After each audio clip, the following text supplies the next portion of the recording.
tertúlia. Meu boa tarde aí para todos e todas. Hoje é dia 15 de dezembro de 2010, quarta-feira. O verbete é o 1778. 4 páginas, 45 logias e 16 máximos. Eu destaco que no detalhinho tem 11 máximos. O tema, rendição a Verpon. A especialidade, autoexperimentologia. Definição. A rendição a Verpon é o ato efeito de a consciência lúcida admitir e aplicar teaticamente alguma verdade relativa de ponta no âmbito do momento evolutivo pessoal em qualquer dimensão existencial evolutiva. A reformulação autopensênica pós-acesso à central extrafísica da verdade. A força irresistível dos fatos e parafatos. A autorrendição servil à opinião pública. A rendição patológica do cérebro ao cerebelo na psicomotricidade da pessoa risco-maníaca. A rendição racional às realidades do cosmos.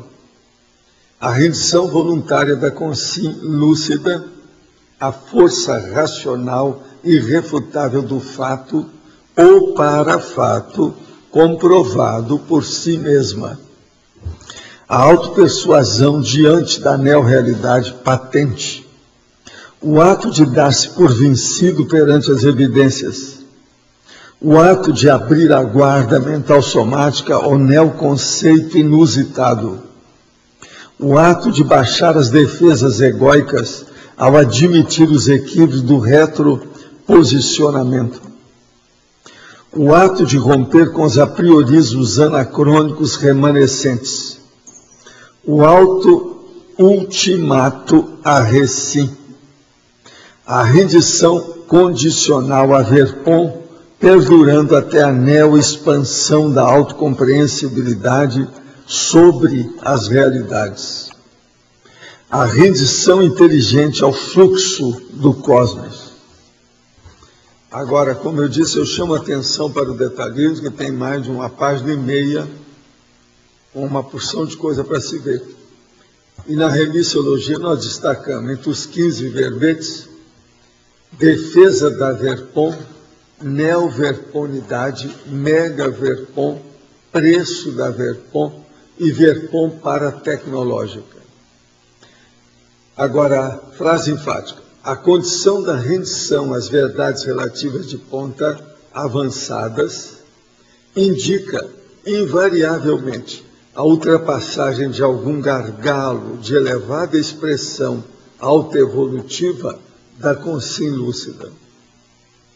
Você já listou as verpons conscienciológicas admitidas por você? Quais são os próximos gargalos evolutivos à frente? Agora, pergunta. Estive em uma complementar e tive a experiência em que apareceram meu avô, meu pai e irmão recém-dessomados. O que o senhor me diz? Eu acho que é para aumentar a sua responsabilidade. Abra o olho, o que você vai fazer com isso? Se você admitir o fato, olha bem, estudos são para puxões de orelha, de um lado e do outro. Gostaria de uma opinião sobre profissões. Fiz de faculdade de Direito, mas, a meu ver, isso foi um desvio de proex. Agora que tenho condições de estudar novamente, decidi que quero trabalhar na área da saúde e medicina é a profissão que quero. No entanto, estou receosa pela minha idade.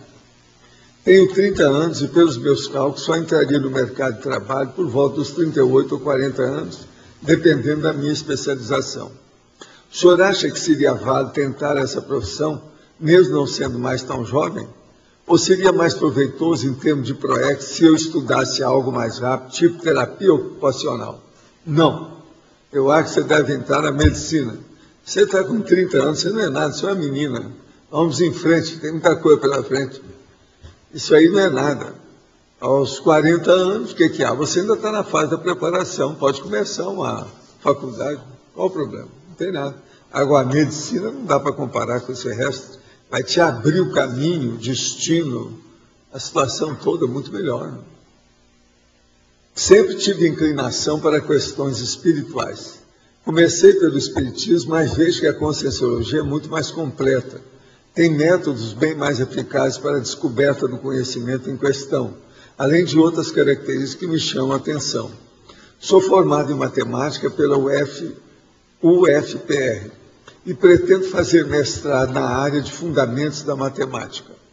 Nunca vi alguém com uma formação parecida com a minha trabalhar com assuntos como espiritismo e conscienciologia. Daqui a pouco você vai falar, tá? É uma vergonha o que ele está falando aqui. Você acha que posso ser útil para a conscienciologia? Como?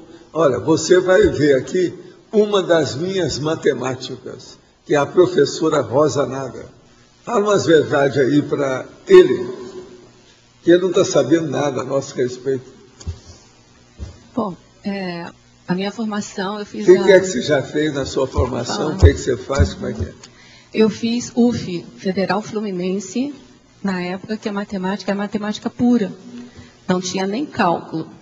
Quando eu dei aula, eu trabalhei a vida inteira também depois na UF, quando eu tive que dar aula de cálculo, eu fui quase que autodidata, porque na minha graduação eu tinha só que demonstrar os teoremas. Eu não fazia cálculo nenhum. Então, assim, era uma faculdade bem abstrata mesmo. Depois eu fiz mestrado em matemática aplicada à economia, e depois eu fiz o doutorado em engenharia de sistema e computação. Outra coisa, mas fiquei na área teórica também. Rosa Naga. Assim, sua etnia é árabe. Eu sou árabe. E a minha família tem assim um foco mesmo na área de exatas, porque eu tenho três irmãos engenheiros. Enfim, aí eu, apesar de ter feito engenharia de sistema e computação na COP Sistemas, eu fiquei com a área teórica, porque a minha base toda era teórica. Então, eu trabalhei com grafos, né? E na parte teórica. Agora, o que isso tem a ver comigo aqui na conscienciologia? Quando eu cheguei aqui, o professor Valdo sempre dizia para mim, quando eu parasse de pensar matemática, que eu ia ser melhor matemática. Eu acho que eu começo a vislumbrar essa situação. Mas, assim, o que eu posso ver, perceber, é que o raciocínio matemático, a lógica, a racionalidade, tem me ajudado a enfrentar algumas dificuldades na conscienciologia. E o meu amigo também tem te ajudado, não é isso? Tem. Aliás, o Oller, acho que me ajudou na graduação, na minha tese de doutorado também, porque eu fiz em grafos, e eu tinha a sensação que tinha alguém me ajudando, só que eu não sabia que era ele, ou nem sei se é ele também. Que é meu amigo. Bom, mas enfim, então eu acho que me ajuda. Eu vejo assim, algumas pessoas assim, observando aqui na comunidade, algumas pessoas assim que, sei lá, a impressão que me dá é que se perde um pouco na análise crítica, porque eu acho que falta um pouco de lógica, de matemática para fazer a avaliação. Eu não sou uma grande matemática, não. Fui melhor professora do que matemática. Mas o que eu estudei deu para... De modo que vamos ver o que é que você pode dizer aí. E viva a matemática. Agora, ó, o meu material todo é baseado na matemática consciencial. Se você for examinar aí, é bom você pegar o CD-ROM que nós temos, esse novo que saiu agora. Aí você pode examinar bem o que a gente está falando. Inclusive, lá tem uma coisa para você, que eu recomendo, chama turno mental somático, que é matemática. E tem também um verbete sobre matemática. Independente disso, por exemplo, tem a maioria das sessões, aí, a própria estrutura do verbete, a própria estrutura da forma como o senhor escreve, é bem matemática. Eu me lembro que a primeira vez que eu peguei o Projeciologia, gente, que maravilha, porque tudo tinha definição. Aí eu achava aquilo maravilhoso, porque na matemática tudo começa com a definição. E outra coisa, então isso é bem matemático. Um monte de equações também que eu tenho caladinho. Aí o meu problema com a projeciologia é porque as definições não eram tão fechadas como a matemática, era mais aberta, mas isso foi bom para eu aprendendo como é que ampliava aí a... Agora, ó, cada verbete começa com a definição. Isso, então algumas sessões, por exemplo, antagonismologia, paradoxologia, eu estou falando assim, principalmente, mas todas elas têm matemática. Mas essas são, assim, para mim, essencialmente matemática. Até a efeitologia, neossinapsologia, porque tem causa e efeito.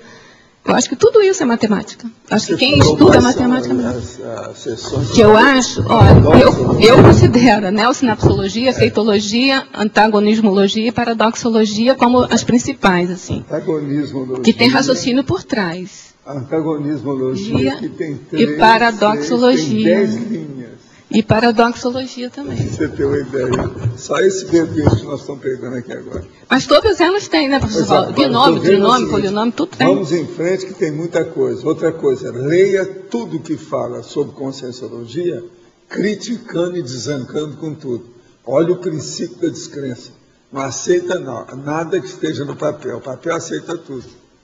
Não aceite o que está escrito. Olha bem a sua cabeça. Outra pergunta. Pesquisando na internet, encontrei fitas cassete de palestra do filósofo, escritor, professor e palestrante Huberto Roden, que também desmascara as religiões. Poderia nos falar sobre ele? Ele era uma pessoa muito boa, mas ainda estava envolvido com muita coisa de processo místico mais avançado. Mas ele era bom, tem uns livros dele muito interessantes, vale a pena ler, para saber como é que era. Como podemos otimizar nosso acesso às centrais da física da verdade, de modo a reformular nossa autopensanidade? Qual é o caminho? Como podemos formar um mater pensene atrator de Neo-Verpontes? Estudando os verbetes, participando das tertúlias? Sim, isso é para começar. Mas agora o ideal é praticando a tenebris.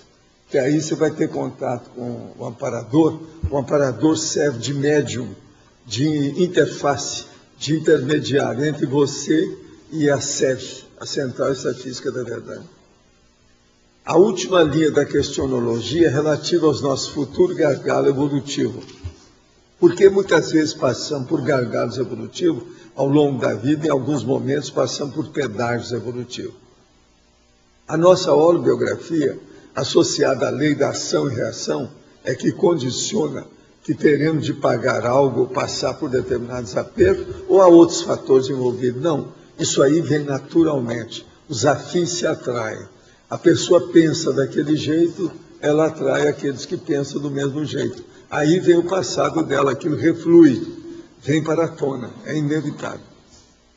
Uma outra coisa, nós queremos avisar a todos vocês que temos a base física do orquidário e já podemos receber as doações de todas as espécies de orquídeas. Nós estamos esperando vocês para voluntariar nesse laboratório. Qualquer coisa, vocês vão falar com a Marlene, é aquela lá, ó. Levanta a mão aí, pelo menos, para mostrar que é você. De modo que orquídeas, vamos trabalhar com isso, que eu sou favorável às orquídeas. A Marlene e o Ari vai fazer o orquidário.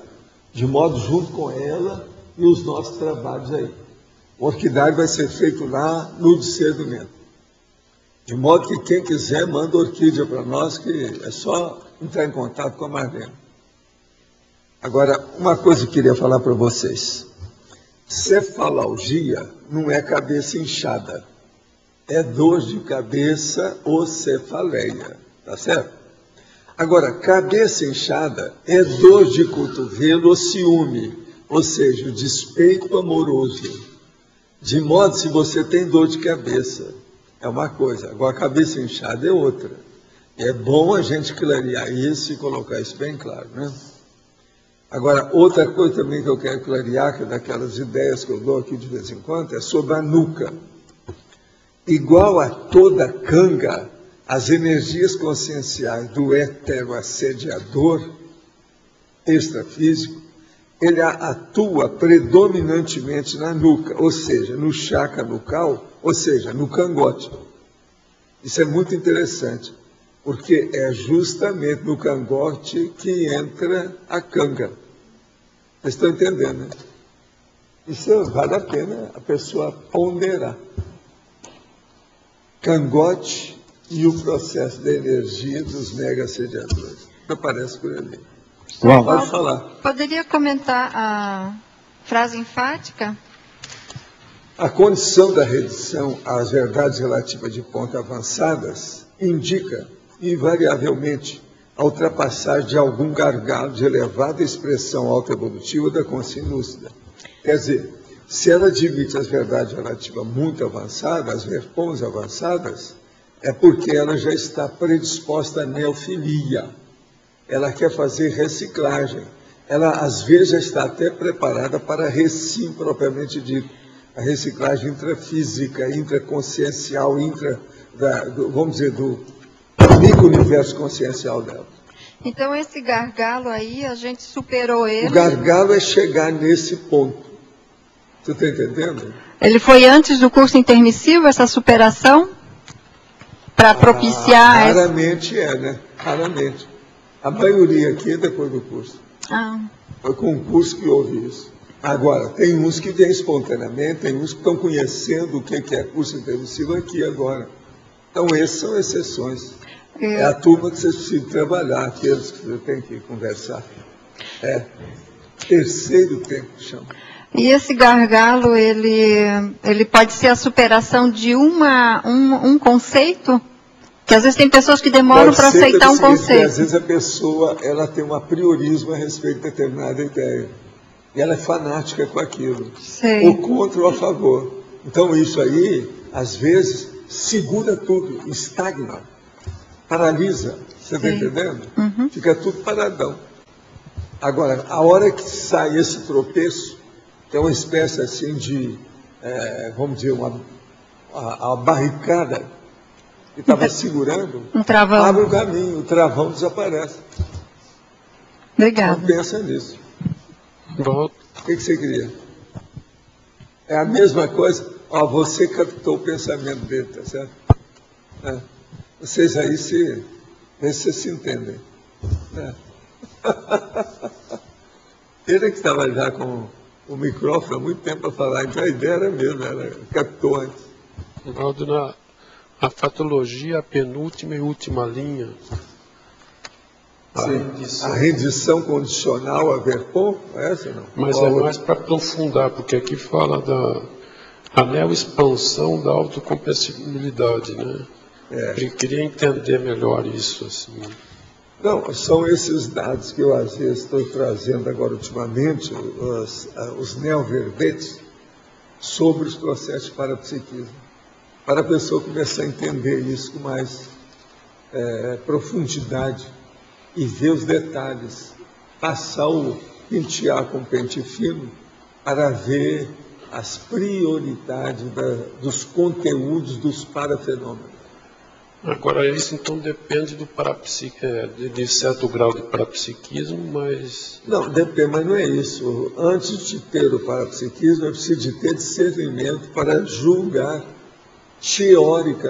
teoricamente, os parafenômenos.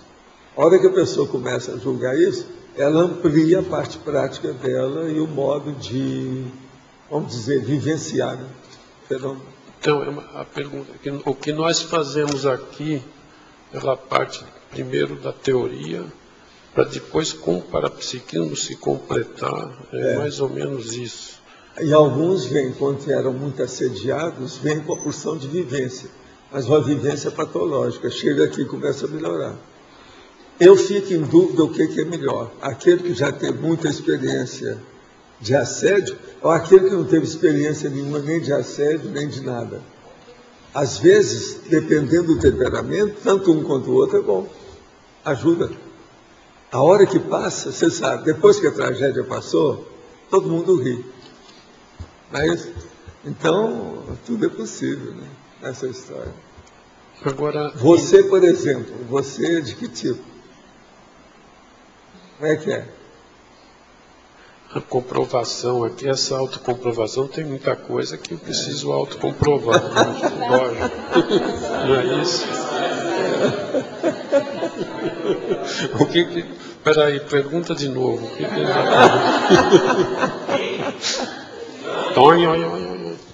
Não, eu queria falar que você, por exemplo, você não teve processo de assédio muito grande. Você já chegou lá na frente. Não tenho, ainda tenho. O povo gosta de rir, né, amigo? Então, Valdo, ainda bem que eu tenho o fair play enorme, né? Em função. Aguenta bem. Lá, tá vendo? A musiquinha lá. Agora, em relação a isso, por exemplo, muita coisa daqui, no meu caso, deve ser também em parte dos outros aí, mas vou falar do meu caso, muita coisa é teoria, mas que eu reconheço. Agora, às vezes eu fico... Mas, aqui, ó. O que tem mas a ver quando você não está com... aqui, eu vou falar uma coisa sobre você, mas você não está aqui. O Arlindo tem uma coisa que é muito positiva, muito séria. Com tudo isso que ele fez na vida, e o temperamento dele, italiano e a máfia, ele estudou filosofia, gente. Aqui são poucos. A gente pode contar nos dedos das mãos. Isso não é fácil. Então, veja, nisso aí ele é fora de série. Agora, ele sempre foi turrão para ter ponto de vista. Desde que ele apareceu em São Paulo, depois aqui no início, ele chegava, não, mas isso aí eu não estou de acordo, por causa disso. Aí a gente tinha que conversar. A situação toda para esclarecer tudo. E ele reconhecia. Às vezes ele ia para cá e falava, eu vou estudar isso. No outro dia ele chegava, não, eu estou de acordo. Questão certa. Muitas vezes ele jogou a toalha. Isso é desde lá em São Paulo. Agora, sempre turrão. Sempre dava conta. Você lembra lá em São Paulo? E ele falava, o que é bom, é que ele sempre participou. Tal. Mas no começo a gente ficava com mais dúvida. Agora, isso que a gente reconhecer, talvez não tenha a ver com a holomemória, fica inconsciente na holomemória. Não foi, mas agora, no seu caso, o que te prejudicava era a priorismose. Eu tinha certas ideias e segurou aquilo. Agora, pode ter sido a própria filosofia que fez isso com você. Agora, depois não. Quando você se abriu, a coisa melhorou. Você já começou a admitir. Porque antes você empombava ali, dava um ponto aí num determinado ponto e acabou. O negócio aí era... Tinha que explicar tudo com calminha, senão não dá certo. Agora, uma coisa. Eu quero falar com a Lídia e com a Adriana. Ela não veio, não, né? Agora, se a Adriana não veio, serve também o Antônio. Antônio Pitaguari, tá certo? São as coisas sérias que nós temos aqui. E outra coisa também é o Leandro das coisas. Valdo. Sim. Uma curiosidade em relação a você. Como funciona com você o acesso à Central Astrofísica da Verdade, a frequência, o impacto em você em relação a isso? Não, para mim eu acho importante. Agora, o meu caso é o seguinte. Essas centrais com as quais eu trabalho, que eles me permitem trabalhar às vezes, eu já estive lá. Eu vi. Então... não vale muito a minha opinião, não. Sabe como é que é? Eu sei, eu tenho assim, uma certa interação com isso. Agora, eles me levaram lá com calma, mesmo agora, nesse corpo, que eu vi certas coisas, para que eu tenha uma noção do que é, porque essas coisas ninguém nunca falou nisso assim claramente, do jeito que nós falamos. Eles me levaram para eu me... vamos dizer, ter uma ideia, né, mais ou menos real da situação, aproximada de tudo, para ver como é que é. Agora, o que se passa? Eu evito fazer o acesso por mim mesmo, porque parece que estou abusando, você está entendendo? Mas então o negócio vem espontaneamente para mim, eu deixo que aconteça de lá para cá. Então o meu telefone, ele é mais de iniciativa de lá. É de emissão deles, mas não de emissão minha. Eu sou da recepção, edição da emissão. Agora, isso tem muito. Agora, a que eu uso mais, ou seja, que eles usam mais comigo, é a de energia. A Central Astrofísica de Energia. Por isso que eu começo a trabalhar. Se tem muita coisa, muita gente, tem aquele escalonamento. Vai eu, vai o amparador, vai alguma coisa que tem no ambiente ali, em seguida, se não deu, vem a central para ajudar. Agora, isso é muitas vezes. Nessas últimas décadas, rara foi a semana que eu poderia dizer que eu não tive algum contato. Sempre tive. Alguma coisa tem. A minha sensação é Agora, assim. com isso, você tem que lembrar que, por um lado, isso me ajuda. E, por outro lado, isso ajuda, por exemplo, meu trabalho de TENEP, Sofiex, assistência, e também o meu trabalho de redação de texto. Isso é muito sério para mim. Hoje, por exemplo, você tem uma ideia, eu, mais ou menos até às 11 horas, eu tive das 2 até uma certa hora, mais ou menos 4 horas de trabalho. Depois eu descansei mais um pedaço e peguei mais 3 horas de trabalho. Então, veja, das 2 da manhã até as 11, eu trabalhei 7 horas fazendo uma pesquisa de dicionário, estudando português, para você ter uma ideia. Agora, se deixasse, eu ia ficar com isso o dia inteiro. Eu estou na metade do dicionário, faz 7 horas de leitura e anotação. Ele está todo anotado também. Por onde eu passei, eu deixo marca. Agora, tudo por quê? Eu estou estudando um negócio sobre metáfora técnica. Então, eu estou estudando a linguagem, dentro da erudiciologia, a linguagem culta, sabe? A norma culta, mais avançada. Então, eu estou querendo arranjar umas metáforas para isso. Até agora, eu arranjei 37 para fazer uma listagem. Agora, você veja, numa condição dessa, eu preciso de ficar com uma concentração e um megafoco de uma tal maneira que não pode escapar nada. Senão você não segura, não dá para ter noção daquilo. Agora, ali, quando eu anoto, também eu tiro partido de tudo. Tudo que me interessa eu anoto. Entende? Coisa que eu não vejo há muito tempo, aquilo que eu posso ter esquecido, a relação disso ou daquilo, uma listagem seria bom eu fazer. Então, tudo é lucro para mim no fim da história. Tudo ultrapassa aquilo que eu queria. Então, o que eu vejo é o seguinte, o processo parapsíquico é muito sério. Em segundo lugar, o mais sério é a parte intelectual. Agora, se você junta a parte intelectual com o parapsiquismo, acabou. Você implode. Você está entendendo? Você potencializa tudo. Essa terceira posição, do mental soma, com o processo da parapercepciologia, melhora tudo. Aí, é inevitável que eles vão ter interesse em trabalhar com você, devido ao nível necessário a central extrafísica de trabalho que você está fazendo. Se isso tudo você está canalizando para fazer a interassistencialidade, acabou. Você está dentro daquilo que eles pensam. Você está raciocinando igual a Comunex da central extrafísica da verdade. E raciocinando aqui, o que é uma exceção. Você criou uma ilha, um oásis. Você está entendendo? Um ponto de singularidade.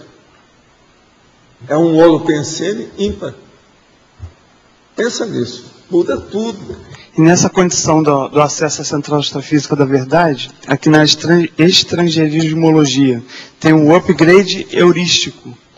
Dá para falar um pouquinho mais da questão do... O upgrade heurístico é justamente isso que nós estávamos falando. Aumenta a cosmovisão e, inevitavelmente... Tudo que você mexe, chega num certo ponto que vai ter coisa nova. Porque você está trabalhando sempre no front. É aquilo que eu chamo a ponta pontiaguda do mega tatuzão. Presta atenção, mega tatuzão. Olha só, isso não é redundância não, é de propósito. Então, é igualzinho que eu falo, que o gatão nosso lá, o certo para ele é gatarrão. Esse aqui é o termo, gatarrão.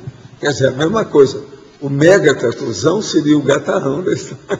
Agora, a ponta pontiaguda disso. Então, veja, eu estou sempre atrás das verpons, que é a verdade relativa de ponta.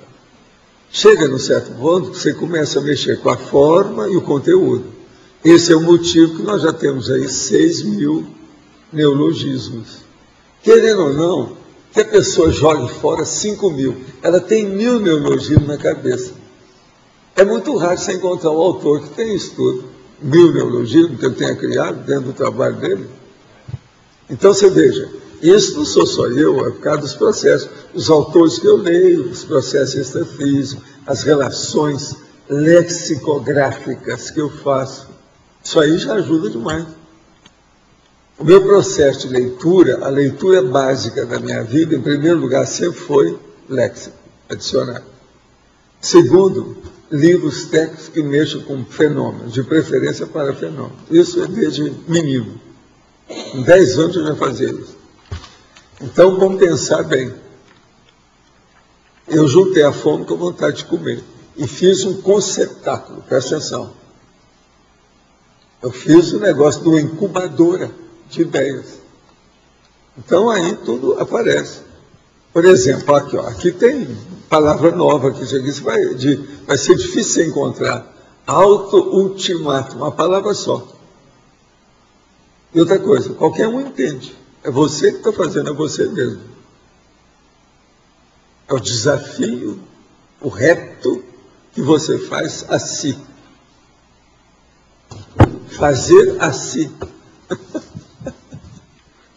Pode falar. Professor, na neossinapsologia, página 23, poderia falar sobre as palavras-chave provocando a recaptura de parasinapses intermissivas? Como... O caso todo é o seguinte, nós lá no curso intermissivo, querendo ou não, nós tínhamos determinadas ideias básicas e as verpontes.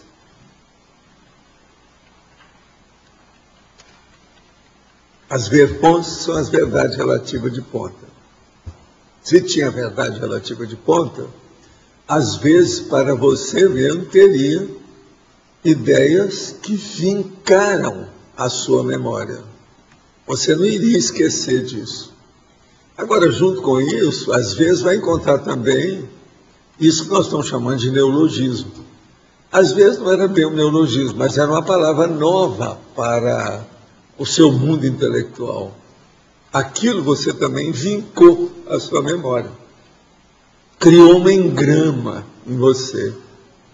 Então, a hora que você começa a estudar a Conscienciologia conosco, e que a gente, e você, e todo mundo, e o ambiente, o holopensene, começa a entrar em contato com o curso intermissivo de novo, isso aflora, isso dá um repuxo, isso vem à tona, entendeu?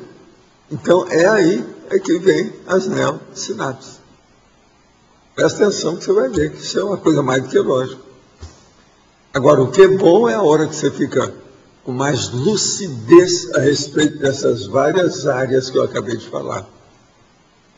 Mais lucidez contra a memória, mais lucidez sobre o que você vem fazer, mais lucidez sobre a Conscienciologia em relação ao curso intermissivo, mais lucidez do interesse que você tem hoje, por exemplo, para escrever um artigo, um verbete ou o próprio livro. Isso tudo atrai, evoca, chama. Você está entendendo? E os afins, aquilo vem a seu favor. Você entendeu, então, o processo da neossinapse aqui? Como é? Agora, tem mais coisa aqui para a gente estudar, né? Não é só isso, não. E a repercussão de quando você identifica uma determinada palavra? Aí você que vai ver, a hora que você vê e você encasqueta com a palavra, você não sabe por quê. Alguma coisa chamou atenção. Mas aquilo ficou indefinido ou indefinível. Você anota. Por isso que eu falo, o registro é importantíssimo. A maioria disso que eu falo para a pessoa guardar, ela vai ganhar muito depois, quando ela fizer o balanço dos registros que ela anotou, tudo, os apontamentos dela. Por exemplo, quando eu acessei a Conscienciologia, uma palavra, assim, uma questão importante foi a tenexa, quando eu identifiquei o tema. Isso é uma identificação do curso intermissivo? É. Até um certo ponto, Cada ideia. Ô, Leandro, como é que ele está? Alô, Leandro, Leandro. Depois você me aparece aqui, que eu vou te dar as dicas do papel que você mandou. Tá certo? Agora, então, eu quero falar com a Lília e com a Adriana, tá certo? Agora, pergunta. Levei minha irmã para falar com o senhor há alguns meses. Na conversa, ela disse que o senhor foi muito simpático e lhe deu o livro Nossa Evolução de presente.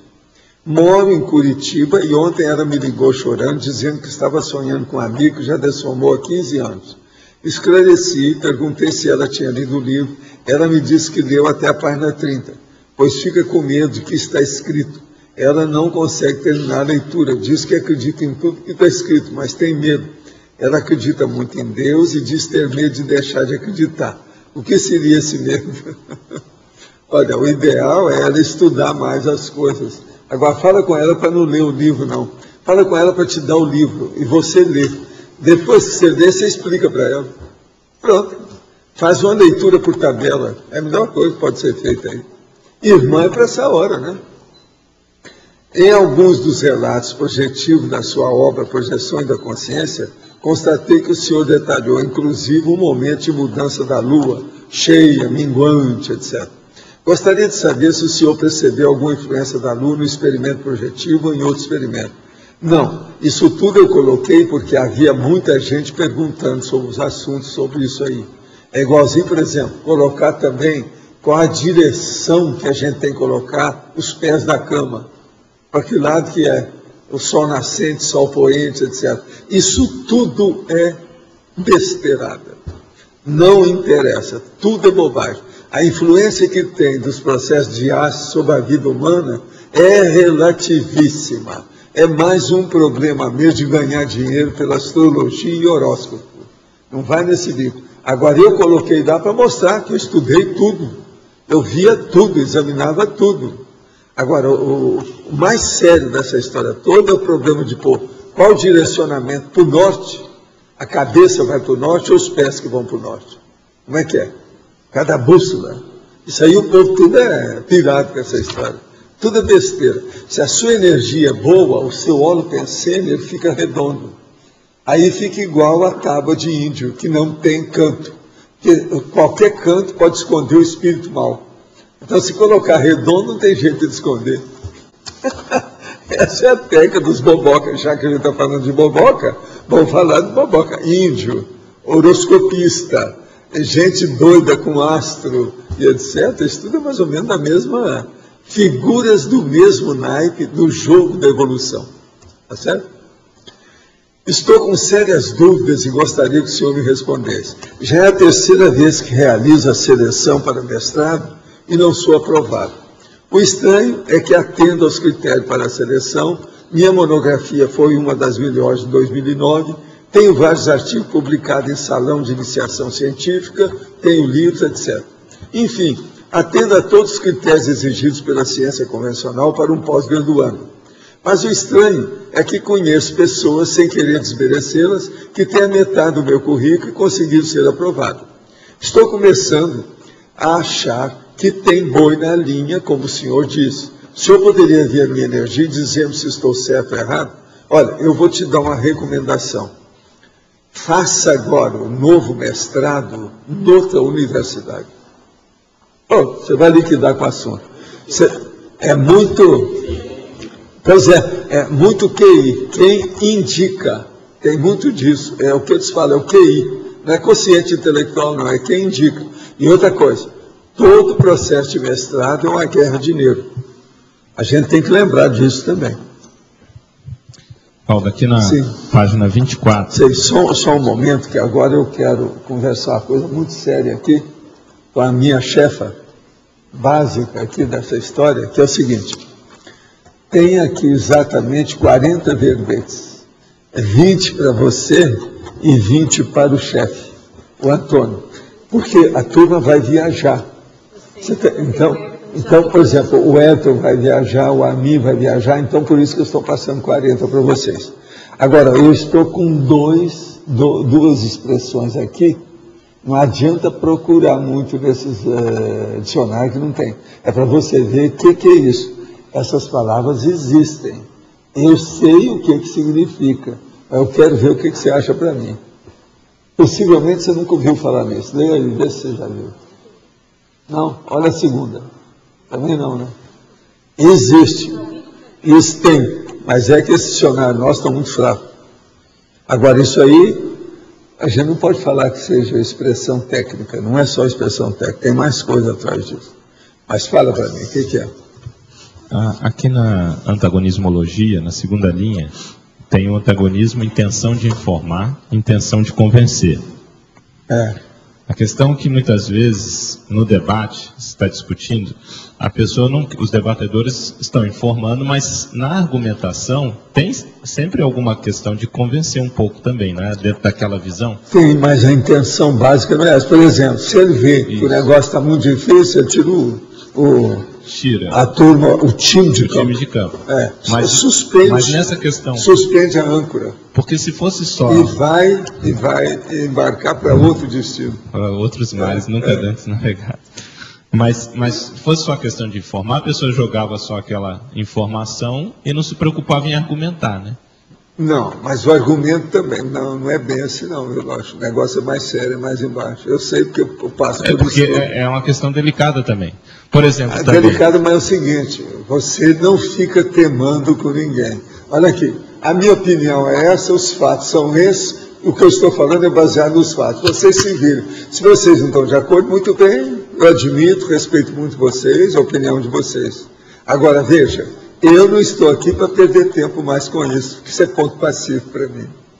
Sim, mas... Então eu não vou perder tempo com essas bobagens. Mas veja só, Walter, se não se eu for agora debater com uma pessoa que acha que ninguém sai do corpo, eu não vou perder tempo. Não, tudo bem, aquele mínimo que eu nem vai discutir. Mas não dá, é isso que eu estou falando, mas esse mínimo, ele atinge tudo que você vai fazer. Mas eu digo assim, por exemplo, às vezes numa situação concreta, um processo deliberativo, onde tem que se tomar uma decisão, tipo o Conselho dos 500, onde tem que haver uma argumentação. Não, aí eu dou minha opinião. Se quiser, bem, se não quiser, o problema é deles. Agora, quando eu vejo que o negócio é muito sério e aquilo vai dar na cabeça de muita gente, o que eu falo? Por favor, anota o meu voto que foi liquidado. Me eliminaram. Voto anota vencido, aí meu nome. Voto vencido.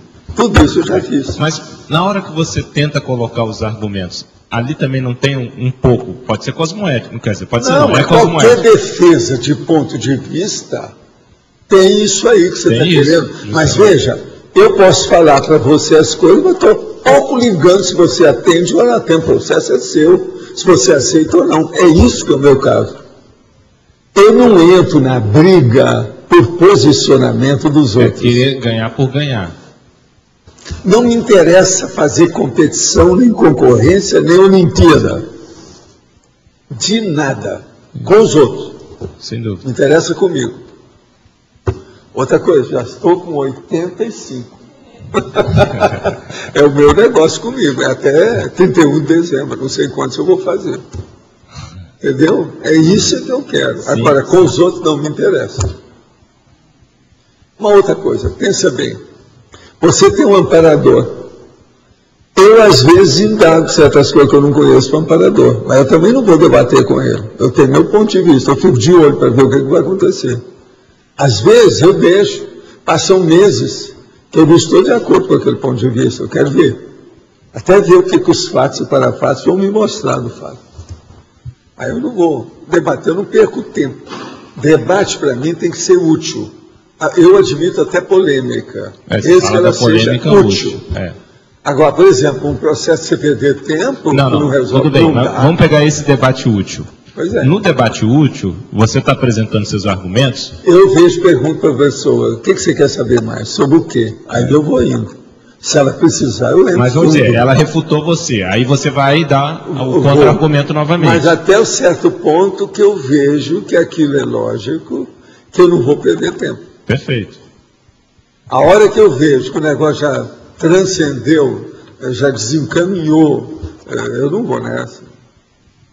E outra coisa, a pessoa quando entra com qualquer processo que seja mais de uma ironia maior, que não precisava, você pode até fazer uma coisa alegre, faceta, hilária, isso faz parte do serviço. Mas, por exemplo, se há um problema mais sério, que entra sarcasmo, uma ironia mais séria, uma coisa qualquer, eu tiro meu time de campo. Não vou perder tempo com isso. E aí a pessoa, às vezes, está querendo aparecer. pela situação. É isso que aconteceu muito nos meus debates, processo de curso, conferências, palestras que a gente deu. Igual o cara lá, por exemplo, o deputado lá em Belo Horizonte, a tal mulher lá de São Paulo, que veio, que queria defender lá um ponto de vista dela, tudo estrambótico. Estrambótico. Você está entendendo? Isso aí você acaba com a pessoa lá na hora. Mas não estou nessa. Porque aí a intenção da pessoa e outra coisa, já está desvirtuada. A plateia, quem criou fui eu colocava a plateia. Ou vocês decidem. Quer que a pessoa fale ou quer que eu fale? Decide aí. Quer dizer, eu jogo a plateia contra a pessoa na hora. Não, mas aí, quando já mas tem faz parte do serviço. Má intenção. É lógico. Mas eu digo assim, quer dizer, duas pessoas que estão com boa intenção, argumento científico mesmo, discussão científica, naquele momento, eu vou até o ponto que querem... eu vejo que eu posso esclarecer alguma coisa. A hora que eu vejo que não há mais esclarecimento, que a pessoa, ela está com a priorismose, eu não vou perder mais tempo. Eu paro por aí. Não dá. Eu vou parar. Agora, eu não tenho o mínimo interesse de convencer os outros. A pessoa sair, vem falar comigo e sair totalmente convencida, não espera isso, o problema é dela. Agora, olha, eu aprendi isso muito cedo. Agora, aprendi por quê? Você lembra-se? Eu entrei no internato, meu apelido era Tostão e Vintém, que eu era o dos mais pobres que tinha lá. Um ano depois, ainda dentro do internato, eu comecei a trabalhar. Eu era o único que trabalhava do povo todo. Nós éramos 36. Agora, veja, minhas notas eram das melhores do povo todo. Então, veja, aquilo, então, eu entrei naquele negócio que os professores vieram me falar. Assim, olha, você, Valdo, é o mestre-aluno, ou aluno-mestre. Por que você não tira partido desse povo que não está dando valor para você? Estão te dando o apelido de Tostão e Vintém? Por que é que você fala para eles? Vocês pagam que eu ensino para vocês o que vocês querem. Porque você está sabendo mais do que eles. Esse é o mestre-aluno, o aluno-mestre. Isso tem, está no dicionário, vai ver que você vai ver que é isso. Agora veja, eles me chamaram a atenção para isso. Não fui eu que li no dicionário a primeira vez esse negócio de aluno-mestre. Foi eles que me falaram. Agora, a partir disso, eles também disseram, não discuta muito, mostra os fatos, mostra a realidade, mostra aquilo que eles são, que pediram da lição, esqueça o resto. Foi aí então que eu falei com eles, gente, vocês não têm dinheiro, mas ó, eu não tenho comida, não recebo nada. Vocês quiserem, quantos queijos cabacinha vocês dão que eu ensino isso aí. E tinha a sala de estudos, sabe como é que é? Tinha uma sala de estudo, cada um tinha a sua carteira. Eu comecei a tirar partido, fazer negócio, negocinho, que era o jeito. Entendendo? Outra coisa, eu via a aula, entendia tudo, fazia minhas anotações rápidas e ficava por aquilo. Os caras vinham, iam para o estudo, trabalhava horas para ver se entendia aquilo, o que era. Eu falei assim, Valdo, dá um jeito. Quando eles viram que era fácil, porque eu fazia, eu debulhava a aula para eles, todo mundo quis tirar partido. Agora vai tirar partido à toa? Todo mundo igual? As idades eram mais ou menos as mesmas? Como é que é isso? Não dava. Foi assim que eu aprendi o negócio. A partir disso, eu vi o que era o processo de debate. Agora, quando o negócio também era brabo, eu ia em cima. É o caso que eu já contei para você. Por exemplo, na Faculdade de Medicina, como eu trabalhava lá e tinha muito serviço, um dia eu estava lá atrás e tinha um negócio sério. Eu tive que falar com a pessoa e depois entrou uma pessoa para falar comigo. Aquilo perturbou o professor bravo, é um dos mais bravos que tinha, que estava dando aula. Mas, por incrível que pareça, eu tinha visto o início da aula dele. Então, na hora que eu estou falando lá, ele veio em cima de mim. Não, mas fala aí o que é que eu disse, como é que está. Ele falou, o que é que eu estava ensinando? Aí eu debulhei tudo e não falei mais coisa. Os caras que estavam lá perto de mim, Valdo, mas como é que você está sabendo disso? Você está entendendo? Na época eu tinha prestado atenção, porque comigo era um perigo. Porque as pessoas vinham, entravam na aula para falar comigo, devido ao processo de administração, alguma coisa que precisava. Às vezes uma chave, abrir um lugar, uma coisa que eu precisava, um aparelho que queria, alguém que entrou, atendeu uma pessoa, você está entendendo? Tudo. Eu era, o ano inteiro era assim. Agora, esse dia foi terrível, porque ele veio com a corda toda em cima de mim. Depois ficou meu amigo, amigão meu. Entende? Porque viu que eu estava prestando atenção com toda a conversa que havia. E outra coisa, ele sabia muito bem que eu trabalhava lá dentro. Mas você sabe, professor não perdoa isso. A hora que mexe na cátedra, o mundo desaparece. Ele fica superior a tudo. Então isso é um problemão. Mas você pode falar. Professor, dentro desse assunto que você estava comentando com o Losch, na mesma antagonismologia, na 4ª linha, o senhor menciona o antagonismo, informação dosificada pró-assistido, informação dosificada pró-assistente. Sim. Essa postura do não convencimento do assistente seria um exemplo dessa informação dosificada pró-assistente? Pró-assistente. Tá. Agora veja, mas também é pró-assistido, porque depende, porque às vezes nós temos que lembrar o seguinte, você está debatendo com uma pessoa, mas agora o interesse de esclarecer aquilo não é aquela pessoa com quem você está debatendo, são com outros que estão lá. Outros, tá. Então, esse pró-assistido aí é muito importante. E qual outro exemplo que você poderia dar dessa informação dosificada pró-assistente? Como é que se dá essa informação dosificada pró-assistente? É aquele que está trabalhando com a interassistencialidade. Dentro daquele contexto que a gente está estudando, qual é o papel ou a função do personagem assistente? Esse, então, você exalta, você explicita, você vai aprofundar para ver, porque é esse que às vezes está interessante. Então, mas qual que é o limite da dosificação na informação a favor do assistente? A dosificação é até o ponto que aquilo vai ajudar no momento evolutivo. Que às vezes você vai perder tempo se for explicitar mais coisas, ampliar o conhecimento, porque precisa primeiro de metabolizar aquilo que você falou. Tem um monte de conhecimento que você sabe. Tem o primeiro tempo, segundo tempo, terceiro tempo, não adianta forçar a barra. Olha vocês, o meu processo com a conscienciologia. Comecei engateando para não assustar o passarinho, tudo devagarinho. Agora, hoje é que eu abro o jogo em tudo, não tem mais nada para esconder. Estamos abrindo o jogo para valer. Vocês vão ver os novos verbetes que vão aparecer aqui. Tem coisa mais avançada ainda do que eu já falei até agora. Tá. Agora, ó, tudo tem aquele gradiente natural de assimilação. Uma coisa, viu, Cris, que eu sempre me preocupei, é não falar no vazio. Porque isso eu já estou acostumado. Extrafisicamente é um problemão. Vocês pensam que dar aula aqui, que você tem muita frustração, que devia de ter mais resultado? Vocês não viram nada. Vocês vão ver depois como amparador o que vai acontecer com vocês. Aí é que é falar no deserto. Você está entendendo? É atirar pelos aos porcos. Você faz 100 para ter 1% de resultado. Agora não é fácil. Esse nível de frustração, nesse caso. Não, isso aí é aquele cara lá dos Estados Unidos, né, de New York, né? Eu sempre falei para vocês que aquilo causou a celeuma danada do povo todo que estava lá. Está lá o negócio cheinho no hotel, né?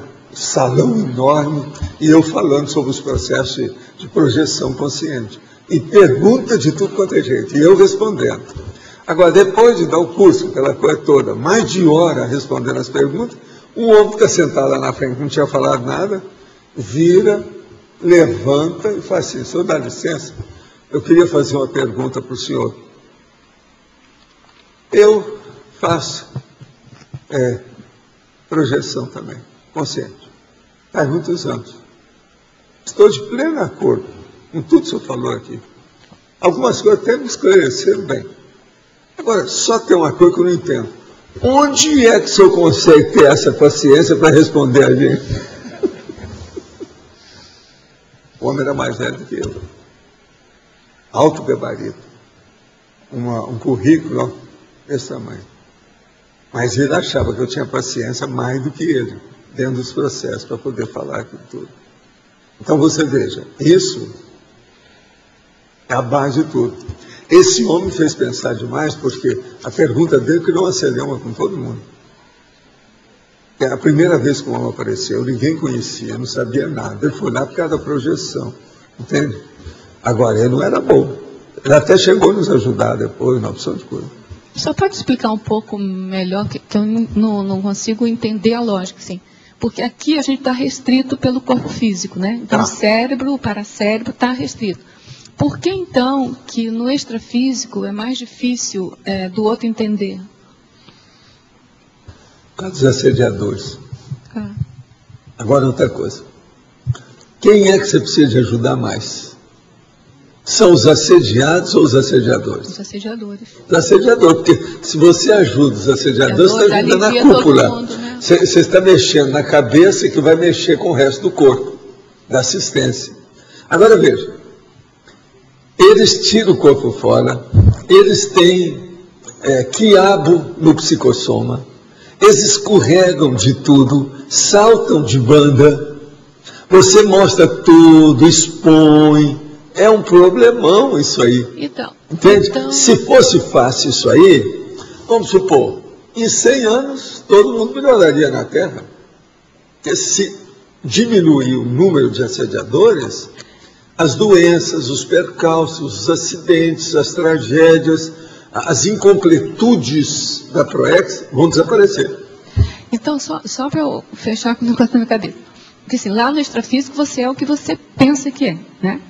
Então, quando você fala do restringimento intrafísico, que deixa emergir da gente o melhor e tal, é por causa disso? Então, a situação, para você entender isso, uma vez eu fiz uma senhora entender a partir da maternidade. Vamos entender, então, a partir da metáfora da maternidade. Suponha que o amparador extrafísico é uma mãe. E aquele que ele está procurando ajudar, seja o assediado ou o assediador, seja vamos dizer assim, a pessoa mais deficiente ou aquela menos deficiente, mas que está mal intencionada, ou seja o possesso, ou seja o possessor, ele tem que trabalhar. Então aí vem o processo da mãe. Aquela mãe que tem um menino, que foi ela que criou, o corpo foi ela que deu, acertou tudo, sabe tudo a respeito da criança. Desde que o menino nasceu, ela conhece o menino, que o menino nasceu da barriga dela mesma, tal. Não tem saída para isso, ela sabe tudo. No entanto, ela quer colocar o menino, você não deve usar toque, por causa disso, mas não adianta, ele não insiste. Então pensa bem que você vai começar a entender aí o processo da mãe e do amparador. E por que é que tem o problema do relacionamento? Essa interlocução interdimensional é muito mais complexa do que a interlocução monodimensional. Aqui, ó, na mesma. No caso é homodimensional, é a mesma. Agora a outra é inter. Não, a minha pergunta, minha dúvida é assim, ó, a monodimensional no intrafísico, quando o senhor tinha falado assim, ó, que se a gente tem frustração, porque ensina, o outro não aprende aqui, a gente vai ver o que é frustração depois. Então, assim, ó, aqui é mono também. Para mim, eu achava que era mais difícil, porque você estava restringido pelo... Mas não é, porque aqui tem... E lá aqui é mais fácil, sabe por quê? A interlocução é mais límpida. Aqui... O povo te entende. Extrafisicamente é muito difícil com a consciência mais elevada fazer você entender o que ela quer. Então é isso. É isso que eu queria saber. O processo da telepatia é muito mais difícil. Com a comunicação de espírito desencarnado, todo mundo sabe disso. No espiritismo, nos terreiros, na Umbanda. De lá para cá, mas eu tô falando lá com lá. O que tem? Então... Entre eles é outra coisa. O senhor está falando de lá para cá. De lá para cá. Não. Porque o problema todo é o seguinte, onde é que tem os piores assediadores? Adivinha? Você vai falar, na baratosfera. Eu falo assim, não. É aqui na Terra. É aqui nessa dimensão. Agora eu entendi tudo. Se nós não tivéssemos assediador nessa dimensão, o mundo já era um oásis, já era paraíso há muito tempo. O processo é aqui. Por isso que eles querem melhorar lá, para que o povo que vem de lá melhorar um pouquinho o nível. Melhorar o nível. A frustração que o senhor está falando é de lá para cá. Você entendeu? Eu pensei que fosse de lá para lá.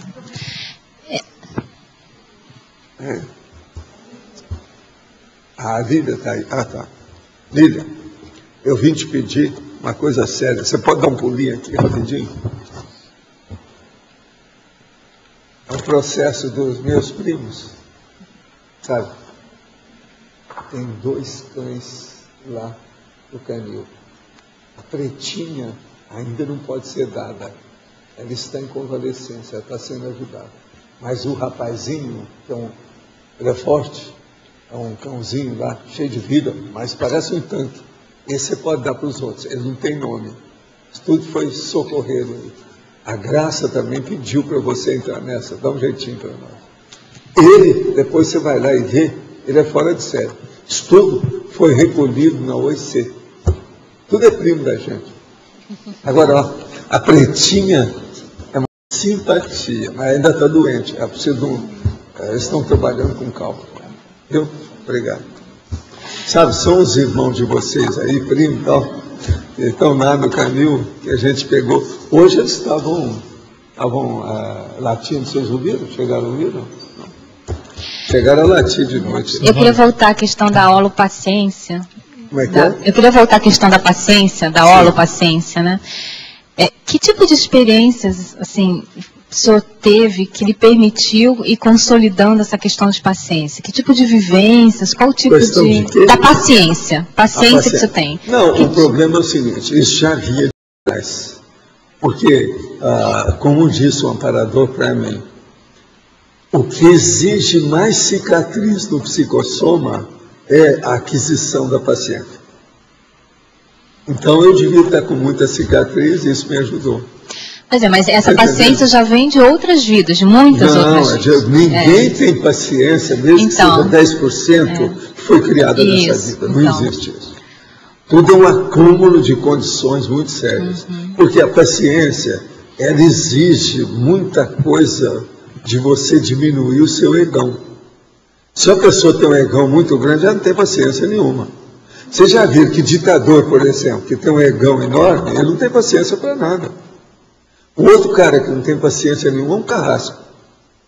Ele está para fazer aquilo, acabou, ele não tem paciência, não é aquilo, e acabou, ele não quer saber, é uma máquina. Não há paciência. Então a paciência é uma aquisição sofisticada, complexa, que deriva de uma série de reações positivas da pessoa. Não é nada fácil. Agora, o que eu vejo é o seguinte, você só domina a paciência a hora que ela deixar de existir. Presta atenção. Você acabou com ela. Você não dominou a paciência. Você eliminou da sua vida. Você não precisa mais de considerar. Então, por exemplo, a palavra paciência, ela não está no meu dicionário por mim. Ela está em função dos outros. Por mim, ela já não existe há muito tempo. Eu nunca penso, por exemplo, que eu vou trabalhar 7 horas para ver o dicionário. Eu já fiz a conta. Se eu li a metade, eu preciso de mais 7. Então, eu preciso de 14 horas com lupa, papéis, debaixo da lâmpada, sentado na mesa do jeito que eu fiz. Não tem saída. Agora, veja, eu não cogitei de eu ter paciência para ler as 14 horas, não. Eu vou sair daqui hoje à tarde, eu vou pegar mais algumas horas, eu não sei. Eu acho que até amanhã talvez eu leia o resto do dicionário. Agora, por exemplo, isso tudo foi para mim uma lição tranquila.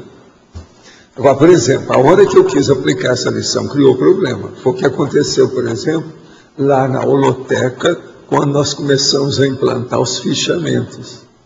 Eu falei assim, ó, tem aqui um dicionário. Dê para a pessoa, ela tem que contar quantos verbetes tem o dicionário. O povo achou que aquilo era uma loucura. Mas isso não tem em lugar nenhum, livro nenhum, ninguém faz isso. Outra coisa, chegava a pessoa e falava assim, a primeira coisa que você vai ver é a caligrafia da pessoa. Vamos ver a caligrafia dela.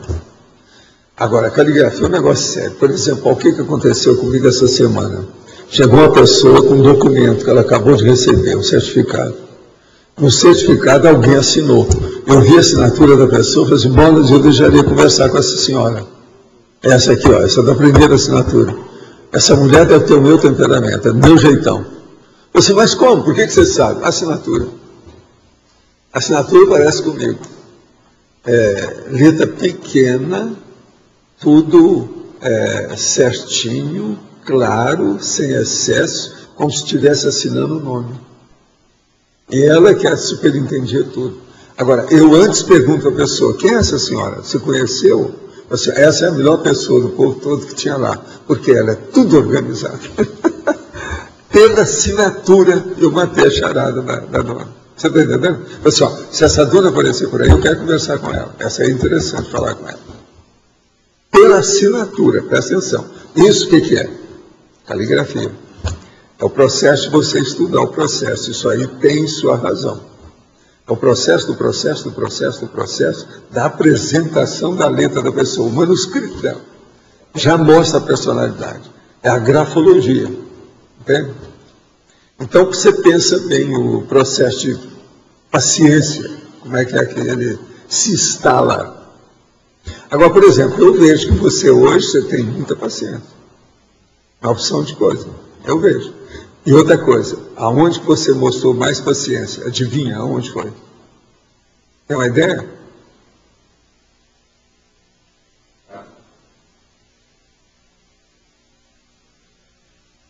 Com os bichos, os animais domésticos. Se a pessoa não tiver paciência, ela não aguenta. E outra coisa, quantos bichos você está cuidando atualmente? Ela nem sabe quantos. Você está entendendo? Isso é porque alcançou um nível de paciência. Ela não era assim, não. Eu lembro dela, não era tanto, não. Quando ela chegou, aí não era mesmo, não dá para comparar. Então você veja, estudo é a maturidade. Eu penso, Cris, que a paciência é um dos fatores ou trafores básicos da instalação da maturidade dentro do micro-universo consciencial. É como se fosse o resultado mesmo básico, fundamental da maturidade. Então eu acho muito estranho uma pessoa de uma certa idade não ter uma relativa paciência. Ela tem que ter. Senão é muito estranho. Ela não adiantou, a vida dela não adiantou nada.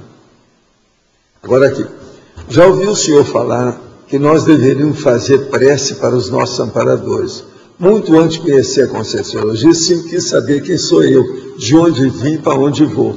Nessa busca, acabei chegando até aqui na Conscienciologia. Estou encantado com tudo isso. Antes eu rezava a Ave Maria e o Pai Nosso, como minha mãe me ensinou quando criança. Fazia isso automaticamente, sem pensar. E hoje eu rezo mais. Só que eu sinto falta disso. Que tipo de oração poderia adotar para me sentir bem? Nenhuma. Corta todas. Isso é a melhor coisa que você pode fazer, cortar todas. Agora, por favor, necessita energia positiva, poderia me enviar? Eu vou entrar nessa aí. Ele é um senhor, esse aqui que está falando isso. Agora, ó, o processo é o seguinte, você tem que entrar em interlocução com o seu amparador. Não precisa fazendo oração. Agora, exteriorize energia. A energia fala muito mais forte do que oração, prece e evocação direta das coisas. A paciência não tem a ver com o temperamento e o currículo holobiográfico tem. Aproveito para dizer ao senhor que estou indo para aí hoje, após as 18 horas. Olha, essa é uma senhora que sempre escreve para cá. O nome dela é Maria Cristina Nievas. Vocês vê se vocês me ajudam. Vocês já viram que são dezenas de perguntas que ela já fez nesses últimos meses. Ela está vindo para cá às 18 horas. Maria Cristina Nievas. Vamos ver quem é ela. Se ela amanhã tiver... Pois é. Não, mas eu estou falando agora ultimamente que ela veio mais. Mas ela passou uma temporada sem aparecer. Outra aqui. Trabalhar o Kardya Chakra ajuda a ter paciência, principalmente se for mulher, como é o seu caso. A mulher que está perguntando. Agora, gente, hoje é dia de uma amiga minha que é fora de série. E que é o seguinte, o nome dela, o apelido é Vênus, o outro nome é Estrela. Agora o nome dela real é Dalva. De modo que vamos dar umas palmadas para ela, que ela está lá em cima.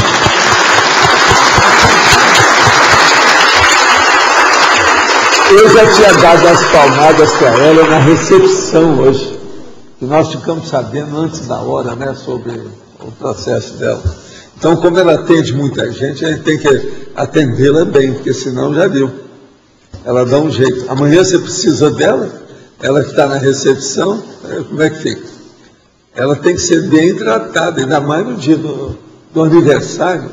A coisa é seríssima, tá certo? Nós chamamos de a estrela d'alva, tá certo? O outro nome é Vênus, né? O apelido, não é isso? Professor Valdo. Sim. Aqui.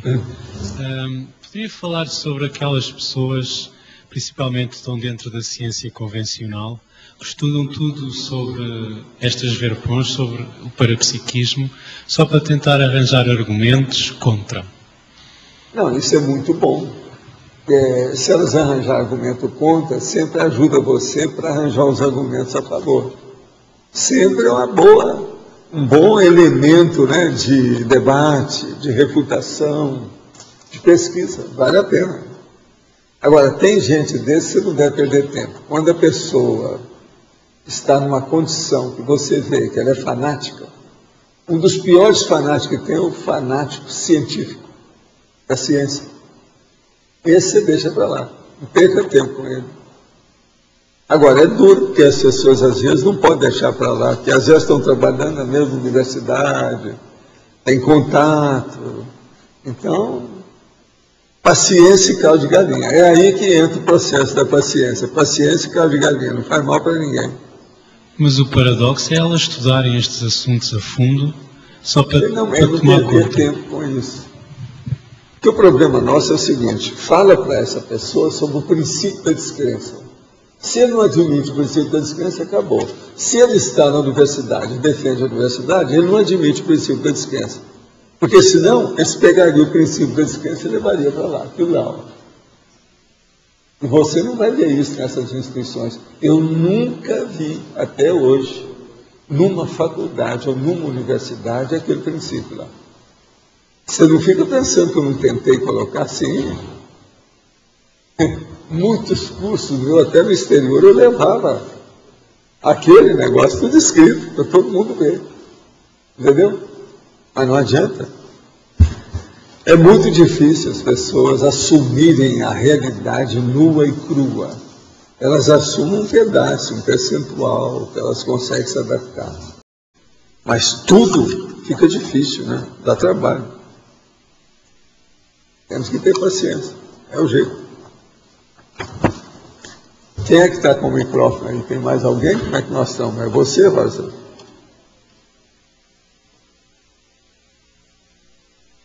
Professor, eu queria entender mais como esse processo da instalação, que ela já fica intrínseca na consciência, ela já passa a ser um atributo da consciência e não mais...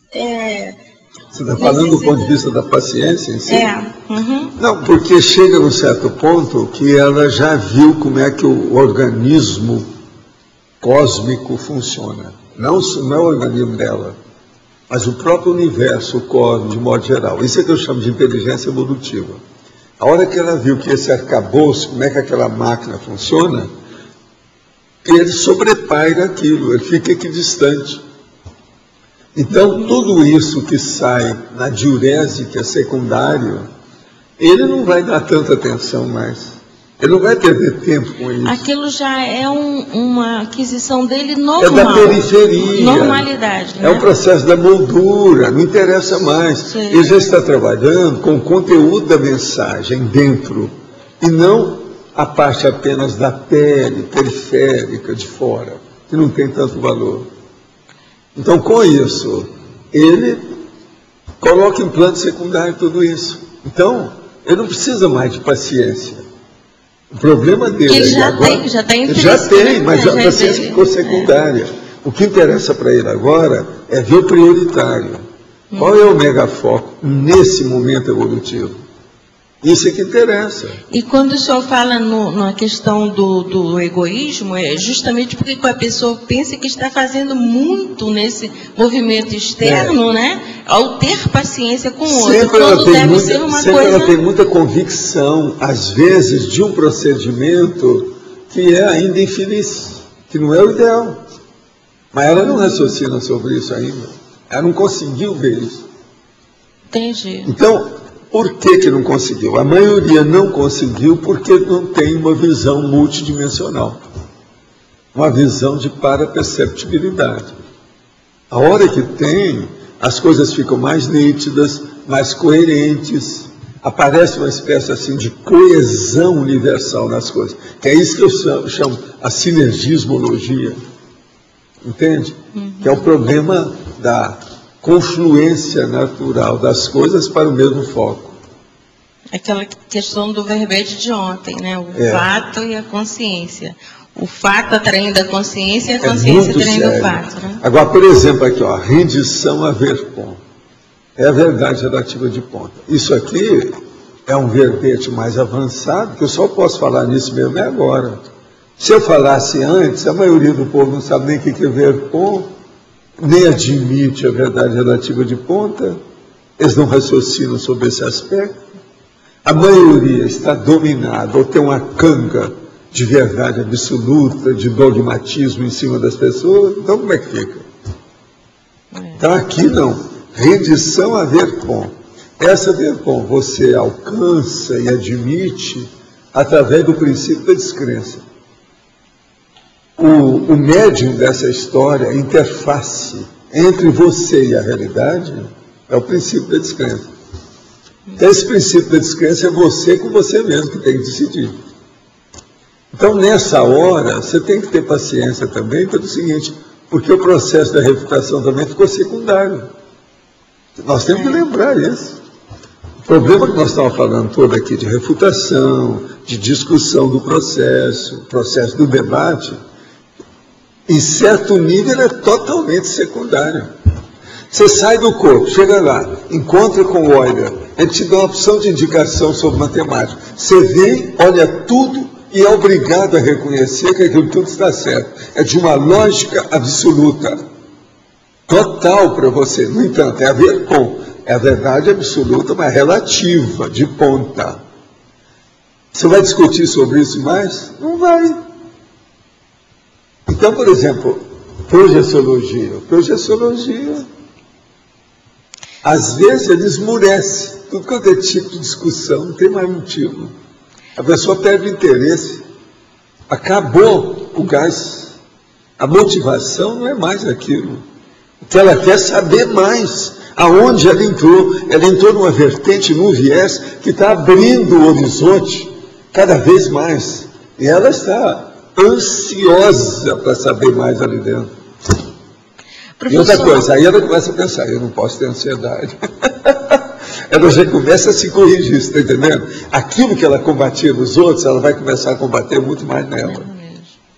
Então o processo, tudo que estava de fora, quer dizer, centrífugo, sabe? Vem agora para o centrípeto, vem de fora para dentro, em cima dela.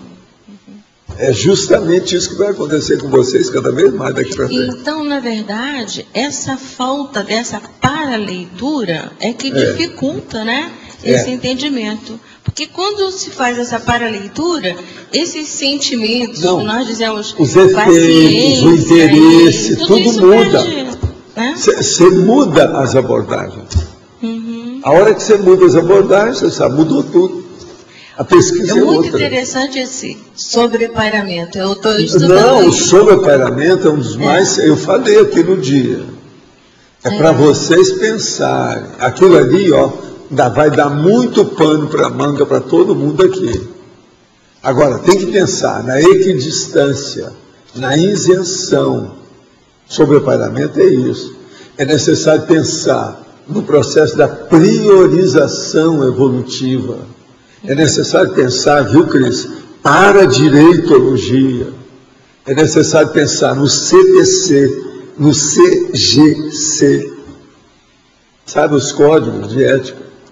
E ver que todos esses códigos ainda são muito pobres. Eles podem ser ampliados, podem ser enriquecidos. Isso tudo é que é importante. É necessário esquecer também os conceitos intrafísicos, né? Porque muitos conceitos que outras pessoas lhe dizem... Não, aí você, de vez em quando, é bom você parar e fazer a reflexão de 5 horas. Então, faça uma reflexão, autorreflexão de 5 horas, baseado no seguinte: como é que eu pensava quando eu tinha 10 anos, depois quando eu tinha 20 anos, depois quando eu virei Balzac, com 30, e comparar hoje, como é que eu sou. Isso é muito importante. Então você vai começar a ver as raízes dos seus acertos. E junto com isso, as raízes dos seus erros. Isso ajuda demais. Agora, uma pessoa só pela reflexão, sem pegar no conscienciograma, ela já pode destrinchar muita coisa da própria vida dela e das reações que ela tem. Toda personalidade vem a furo. Ela vai aflorar. Agora, depois que ela fizer isso, se ela pegar o conscienciograma e começar a estudar os detalhes que escaparam, bolas, ela vai longe. Quer enriquecer sua vida? Quer ser bilionária? Conheça você mesmo. Isso até o Sócrates já falava. Nós te ipsum. Conheça-te a ti mesmo. Ou conhece-te a ti mesmo. É a mesma coisa.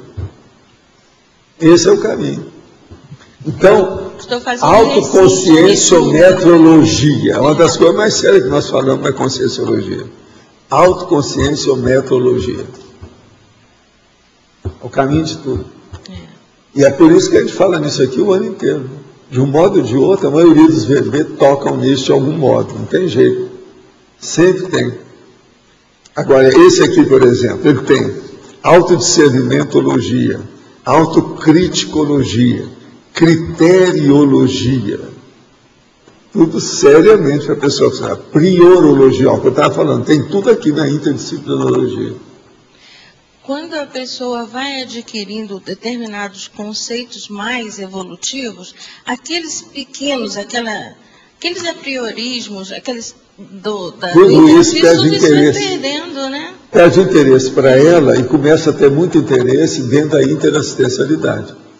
Que a pessoa vai começar a ver como é que ela pode fazer para esclarecer na cabeça do outro aqueles processos que ela vivia antes. Então, essa condição de mudança de função de papéis como personagem, isso é fora de série também. É muito importante. Tem um outro conceito também que vem afirmar através disso, professor, aquela questão de chega um certo tempo que a pessoa, isso é como às vezes, não que eu esteja entendendo tanto, mas estou conhecendo alguma coisa, já vai se sentindo numa minoria. A maioria não entende o comportamento da gente. Por isso que eu falo, que nós somos uma minoria, micro-minoria minúscula. Eu faço uma redundância só para chatear, né? Há muitos anos que eu falo isso. Não adianta querer fazer pacificação disso. Agora, o pior da história é que no início eu não podia falar, hoje eu posso.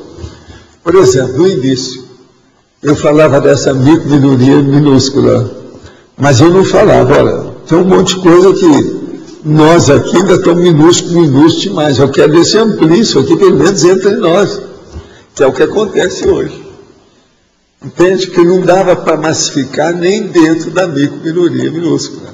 Você entendeu? Agora não, agora já dá. Quando é que nós passamos para o 9º ano da abertura? Se vê quando é que completa 8, quando é que passa para 9. Nós já vamos para 9 anos. Não, porque aqui a inauguração foi mais ou menos outubro, novembro, mas não é. Nós começamos, acho que foi no outro mês. 2002? Foi? 2. Então, minha filha, então o final do ano que vem já é o 9º completo. Então já começa a ser o 9º agora em janeiro. Tá certo? Então em janeiro em diante eu já posso começar a falar que é o 9º ano, tá certo? O senhor acabou de falar em canga do Chaka no Cal. Há 3 semanas decidi enfrentar os assediadores do meu marido. É uma pessoa cheia de altos e baixos de humor. Mentalmente passei a enviar energias positivas perguntando o porquê da sua presença. A partir daí, os ataques de explosão de meu marido vêm se espaçando. Ao mesmo tempo, comecei a sentir um incômodo na nuca. Comecei a intensificar o EV com muita dificuldade, inclusive nos meus exercícios diários de mobilização, de assim e diz assim. de mobilização, passei a crer que era um problema de assédio ou autoassédio. Em resumo, acabei com uma bronquite aguda diagnosticada ontem pelo médico. Pergunta, foi um assédio devido a alguma falha de minha parte ou foi simplesmente uma bronquite causada pelo rigor do inverno desse ano? É o nosso primeiro inverno na roça. Como devo proceder?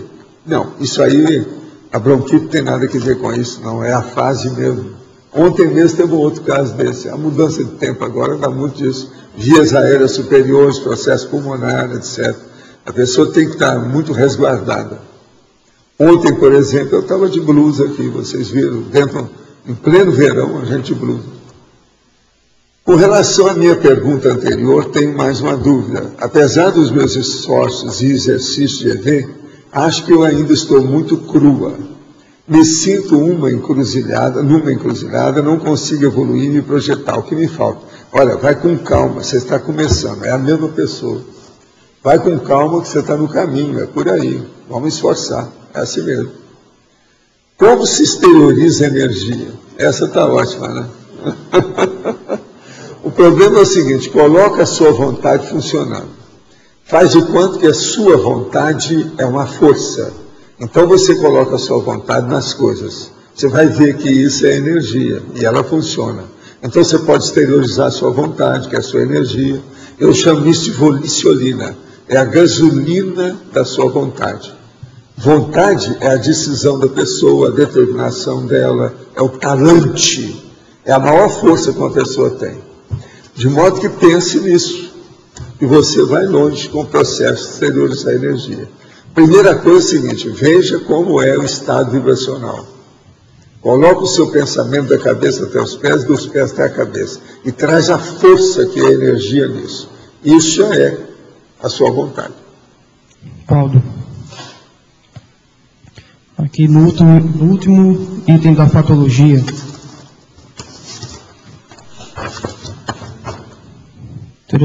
a redição condicional, a VERPOM perdurando até a neoexpansão, essa, da autocompreensibilidade sobre as realidades. O caso é o seguinte, a pessoa vai trabalhando com as verdades relativas de ponto. Chega num certo ponto que elas vão ampliando mais. Então, chega num certo ponto também que ela admite certas coisas, mas outras ela ainda não pode admitir, porque ela está em pesquisa. Ela está em andamento. Entende? Então, veja, é justamente isso, a rendição condicional. A VERPOM. E ela demora, porque você está condicionando, eu ainda preciso estudar isso, ainda não tenho certeza sobre essa VERPOM. Eu ainda não sei interpretar direito esse fato, esse parafenômeno. Agora, até chegar na neoexpansão da autocompreensibilidade sobre as realidades. É aí que tem. Você sai de uma monovisão para uma cosmovisão, que é a mundividência. Mas uma multividência é interdimensional, de muitas dimensões, que muda tudo. É holossomática, é multiexistencial, tudo grande. Entendeu como é que é? Então, isso é que é a autocompreensibilidade sobre as realidades. Isso também é o nome que eu dou para aquilo que eu falo. A maior inteligência que nós temos é a inteligência evolutiva, que é uma inteligência complexa, composta, mais ampla, mais profunda. Porque para você ter essa inteligência evolutiva do jeito que eu estou falando aqui, você precisa de ter várias inteligências simultâneas e funcionar com elas ao mesmo tempo. Entende? Então, nós temos as 12 inteligências. Agora, essa evolutiva é a mais composta, mais complexa, ela reúne várias para compor para a pessoa ter uma visão da realidade evolutiva dela. A conscienciologia, praticamente, lá no fundo, ela é baseada na inteligência evolutiva.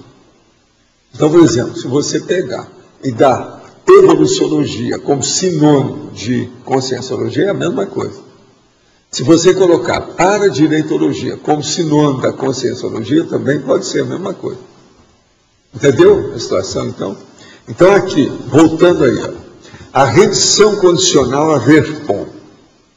Quer dizer, você está condicionando você se render, você admitir aquela verdade relativa de ponta Há umas coisas que você ainda tem que entender, que tem certa coisa que você não está entendendo.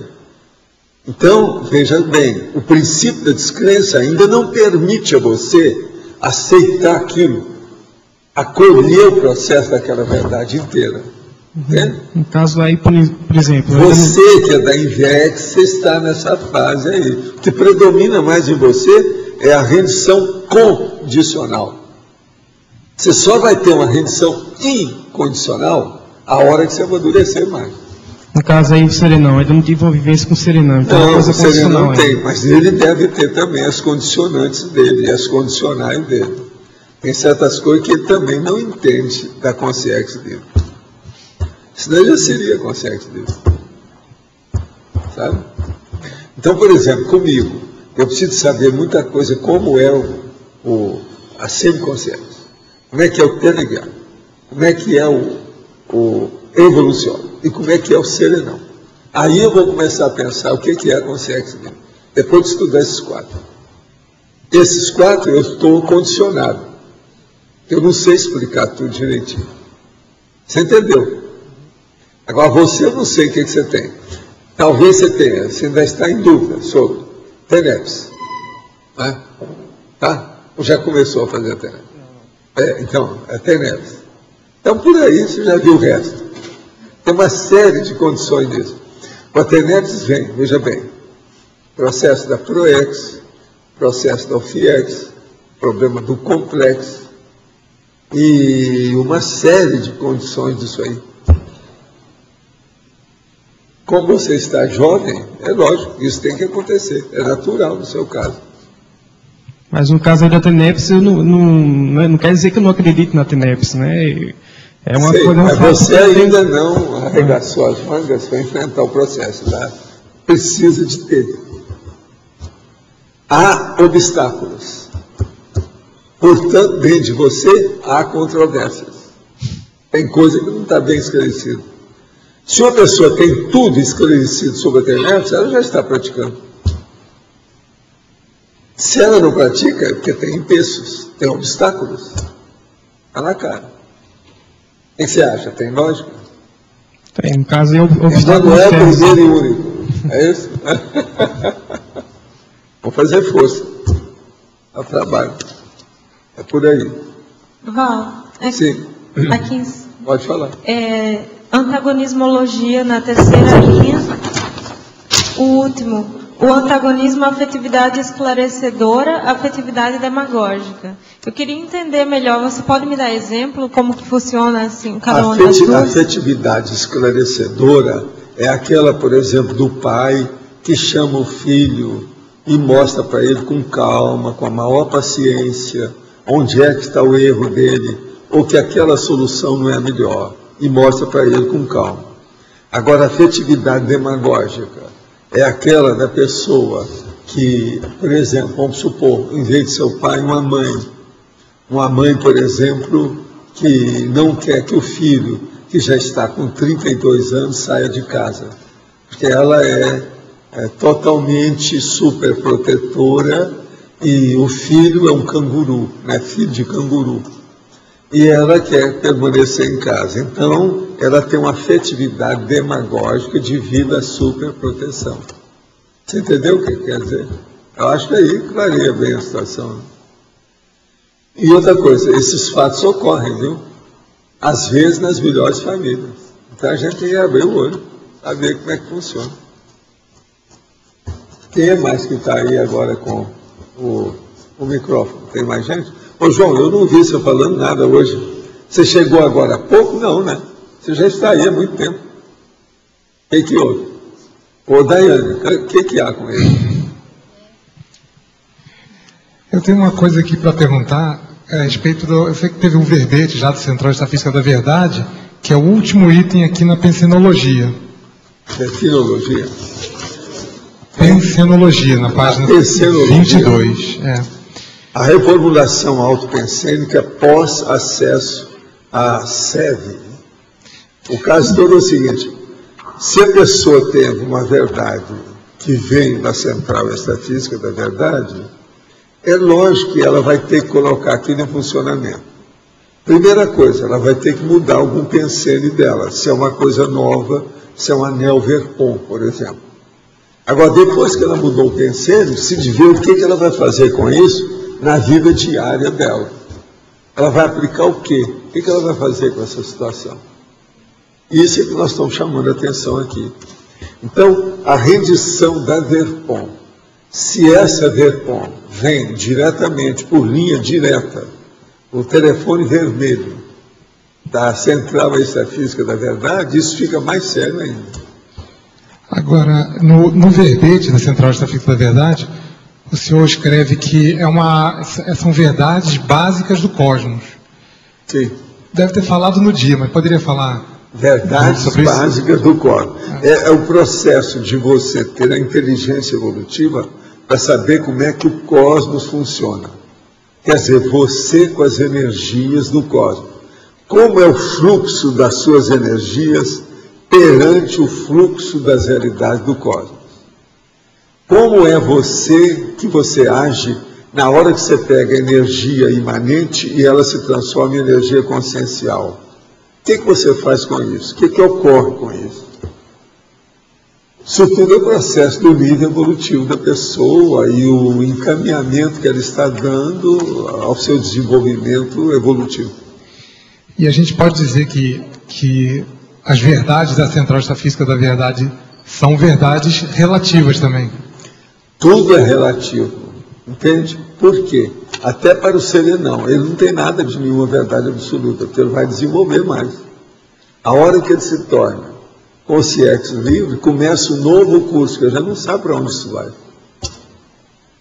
Então é o que eu sempre falei. Tudo que eles falaram que era definitivo, que era o fim da história, que chegou lá nas coisas todas, tudo eu meti o pau, que é o chamado milenarismo.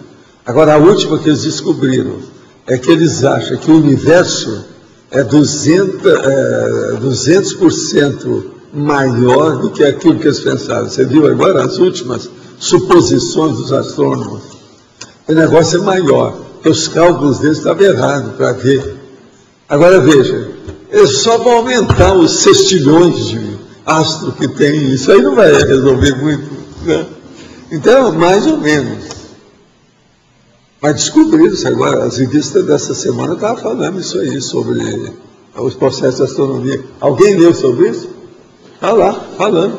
Você chegou a ler, né? E eles acham que o negócio é muito mais do que se pensou até agora. Agora veja, eles acham que é só a Terra que é habitada. Eu só sei que isso é um fazendão, sabe? E esse povo acha que são os fazendeiros. É um sítio, às vezes. É um sítiozinho. Eles acham que são os fazendeiros, que estão dominando a vacada toda, sabe? Vaquejada. Tem uma sonda na heliosfera, você viu? Aqui, ó. Tem uma sonda na heliosfera, não sei se vocês viram. Pois é. Que agora saiu do nosso... pela primeira vez, saiu da influência do Sol. Mas é isso? Foi para outro local agora, a primeira vez. E parece que ainda vai durar mais 6 anos, né? 15 anos. Mas sim, professor? Agora, por exemplo, dentro da Central Extrafísica da Verdade, por exemplo, quer dizer, dentro de uma Comunex, por exemplo, como interlúdio, a pessoa que se projeta e vai para o interlúdio, o senhor fala que existem representações das centrais extrafísicas lá. Sim. É muito mais difícil acessar as centrais extrafísicas lá quando a pessoa chega lá, né? É outra etapa. Não, depende. Não? Você foi lá como? Você vai lá como? Nunca fui. Você vai com assistência? Às vezes você tem um cicerone extrafísico. O cicerone é um amparador, ele vai te levar, vai te mostrar as coisas todas como é que são. Já teve gente aqui que teve uma interlúdio com o cicerone. Eles vieram me falar. E as pessoas ficaram calados. E os intermissivistas que estão lá, eles têm esse acesso, esse trânsito? Lá, eles saem, porque tem os campi, né?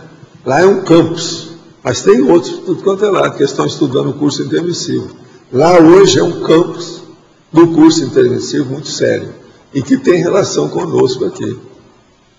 Então, nós estamos hoje com muita gente. Por exemplo, todas essas estatísticas que nós fazemos de gente que trabalha conosco aqui na tertúlia, tudo isso é furado. E nós não sabemos quantas consciências tem. E essas consciências, para mim, elas são importantíssimas. Por quê? O que eu trabalho, a minha base toda, é com intermissivista. Esses caras são todos intermissivistas. Como é que faz? Quantos são? Eu não sei. Então aí já entrou no processo mateológico, já ultrapassou tudo que a gente sabe, e a gente entrou nessa condição do tertuliário hoje, junto com o interlúdio, do jeito que ocorre com a TENEPS. A gente não sabe quantas pessoas nós estamos assistindo. Quem pratica a TENEPS, você não sabe quantos você já assistiu na sua vida. Pois é. Então a mesma coisa que nós, tertulianos, não sabemos quantos nós estamos assistindo extrafisicamente aqui no tertuliário. Não dá para saber mais. E outra coisa, diariamente. Uma outra coisa, vocês não perceberam, ninguém falou nisso até agora, mas um dia desse eu estava pensando assim, um dia eu vou falar, hoje eu vou falar. A TENEPS, a base, quanto tempo é?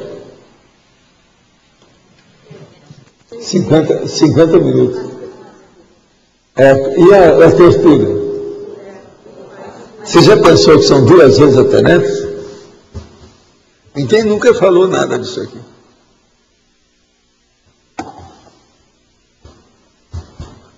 A TENEPS é diária? A tertúlia também.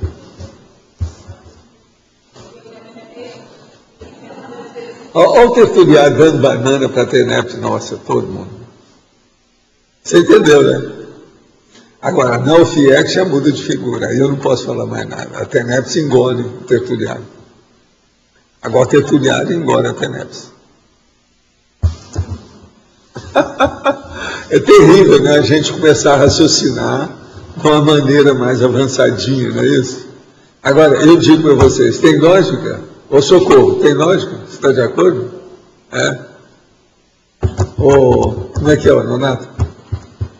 A barra é pesada. Como é que é, o chefe?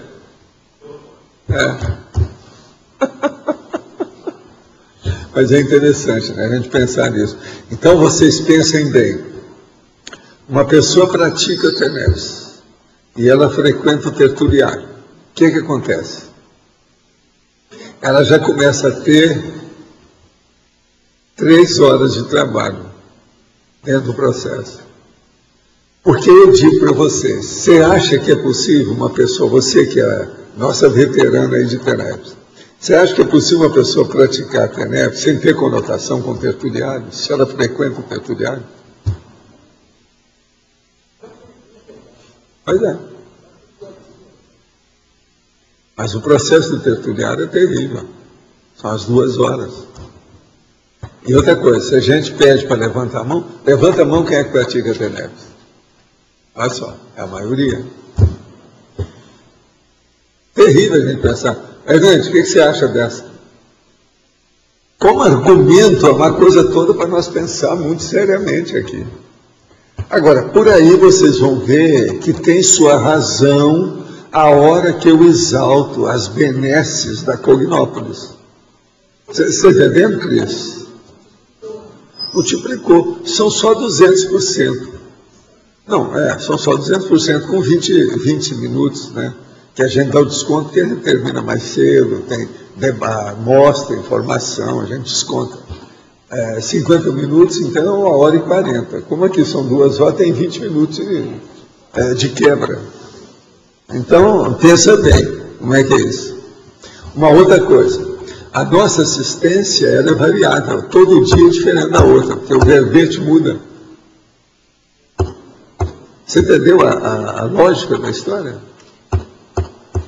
Agora, são coisas que nós precisamos estudar entre nós. Já tem muito material indoors para nós estudarmos na CCCI, entende? Tem muita coisa. Essa aí é uma delas. Você já tinha pensado nisso, Margarida? Nesse nível assim, não, né? Pois é. A coisa a gente vê. Assim, você que mexe com tudo, você já tinha pensado num caso desse? Pois é. Vocês estão entendendo? Professor, a gente... 3-1.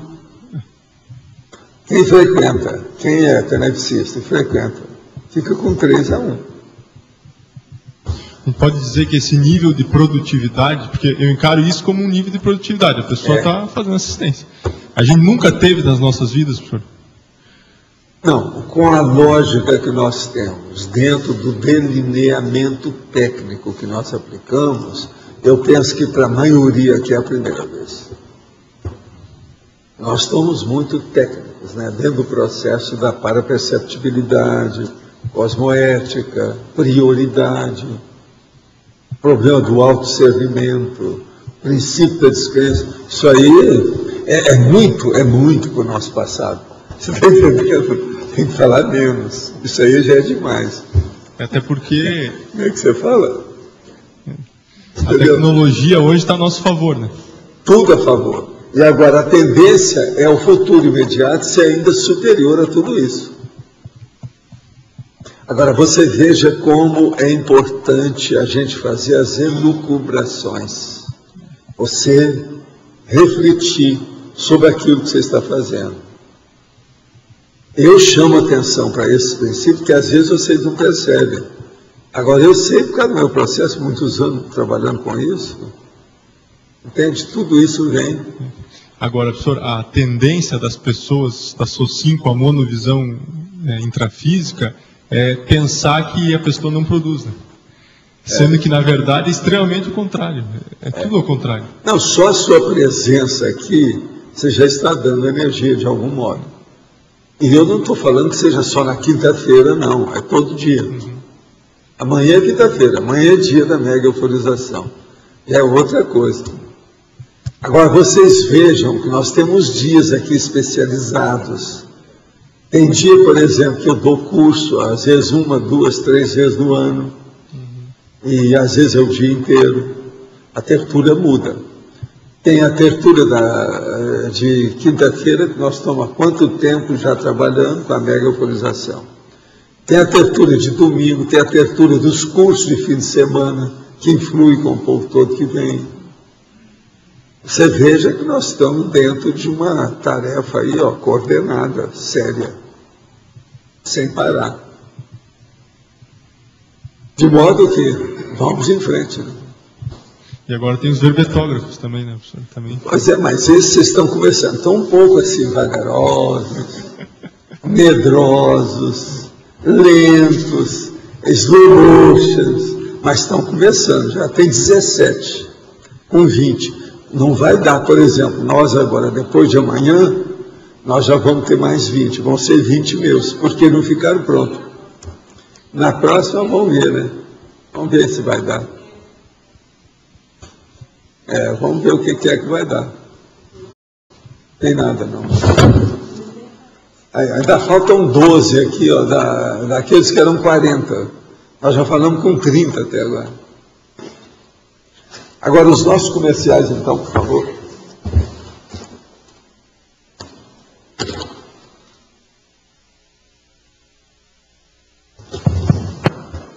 As pontuações da tertúlia de hoje foram 64 assinaturas no livro de presença, 16 perguntas presenciais, 15 perguntas respondidas online, 25 votos presenciais, 5 votos online.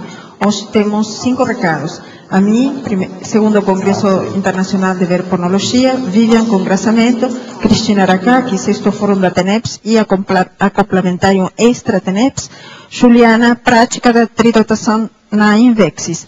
Antes, queremos lembrar para evitar o uso de perfumes dentro do tertuliário e também os celulares, por favor, colocar no modo Vibracol. E agora, Eduardo vai falar sobre Amigos da Enciclopédia. Pessoal, boa tarde a todos. Nós estamos numa fase de testes do novo site do Programa Amigos e do sistema também. E essa noite agora, o sistema enviou automaticamente um e-mail para algumas pessoas de maneira equivocada, pessoas que já estão ativas, né, estão inscritas no Programa Amigos e receberam um e-mail solicitando a renovação. Então, para algumas dessas pessoas que já estão em dia, essa mensagem foi equivocada. Para outras, nem tanto. Valeu o convite à renovação.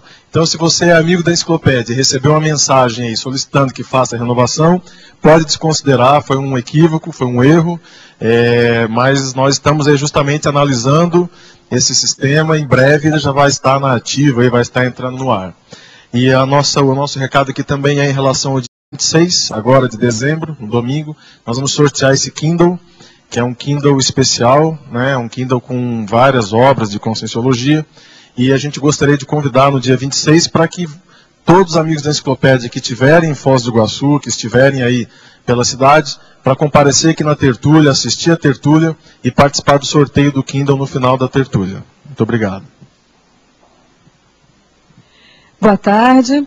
Eu hoje gostaria de conversar com vocês sobre um assunto bem dentro do verbete de hoje, que é o 2º Congresso Internacional de Verponologia, que acontece aqui no CAEC no ano que vem, outubro do ano que vem. No momento, nós estamos na fase da chamada de trabalhos, que se encerra em dia 28 de fevereiro de 2011. E eu considero que a verdadeira mostra, né, da nossa rendição à Verpon é a apresentação de um trabalho sobre as Verpons que nós estamos pesquisando, nós já testamos e estamos, inclusive, numa fase de estar passando para os colegas. Então, fica aqui o convite, vocês não perderem essa oportunidade, tá? Obrigada.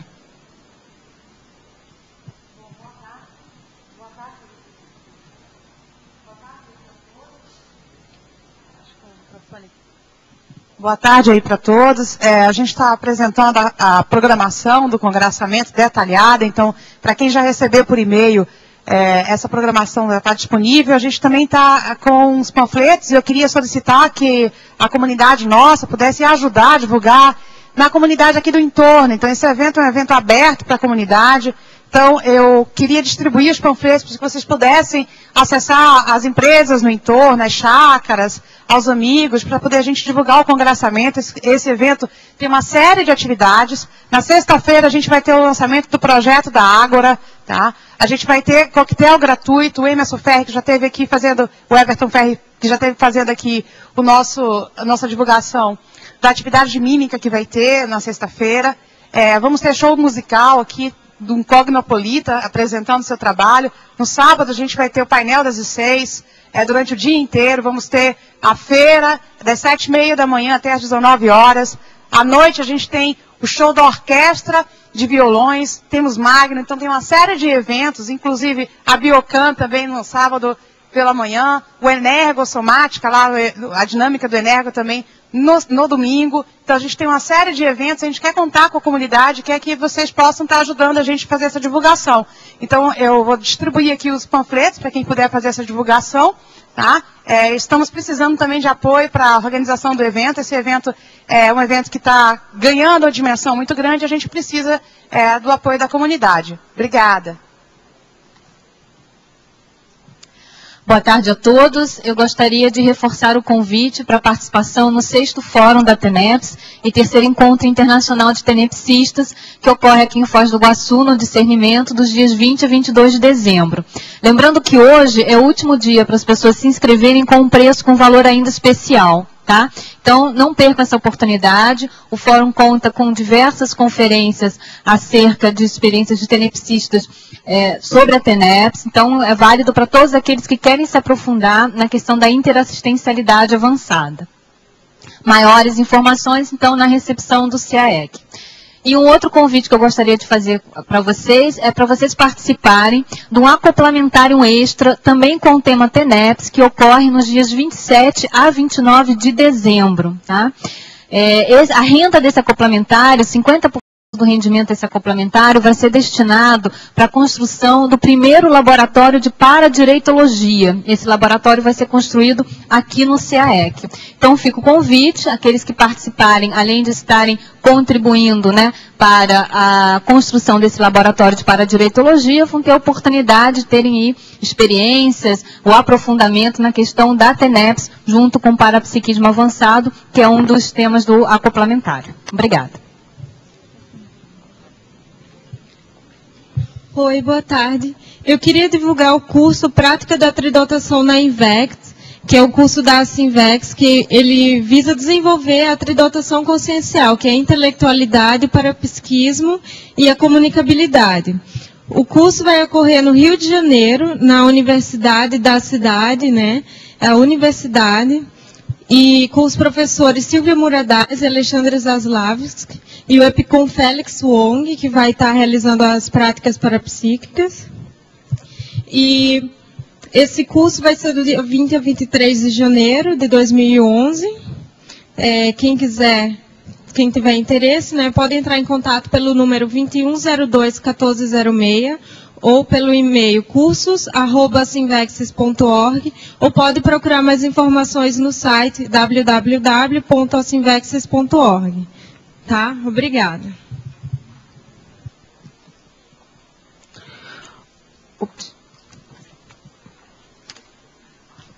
O verbete eleito para amanhã é conceito técnico, especialidade autopesquisologia. Obrigada e boa tarde a todos.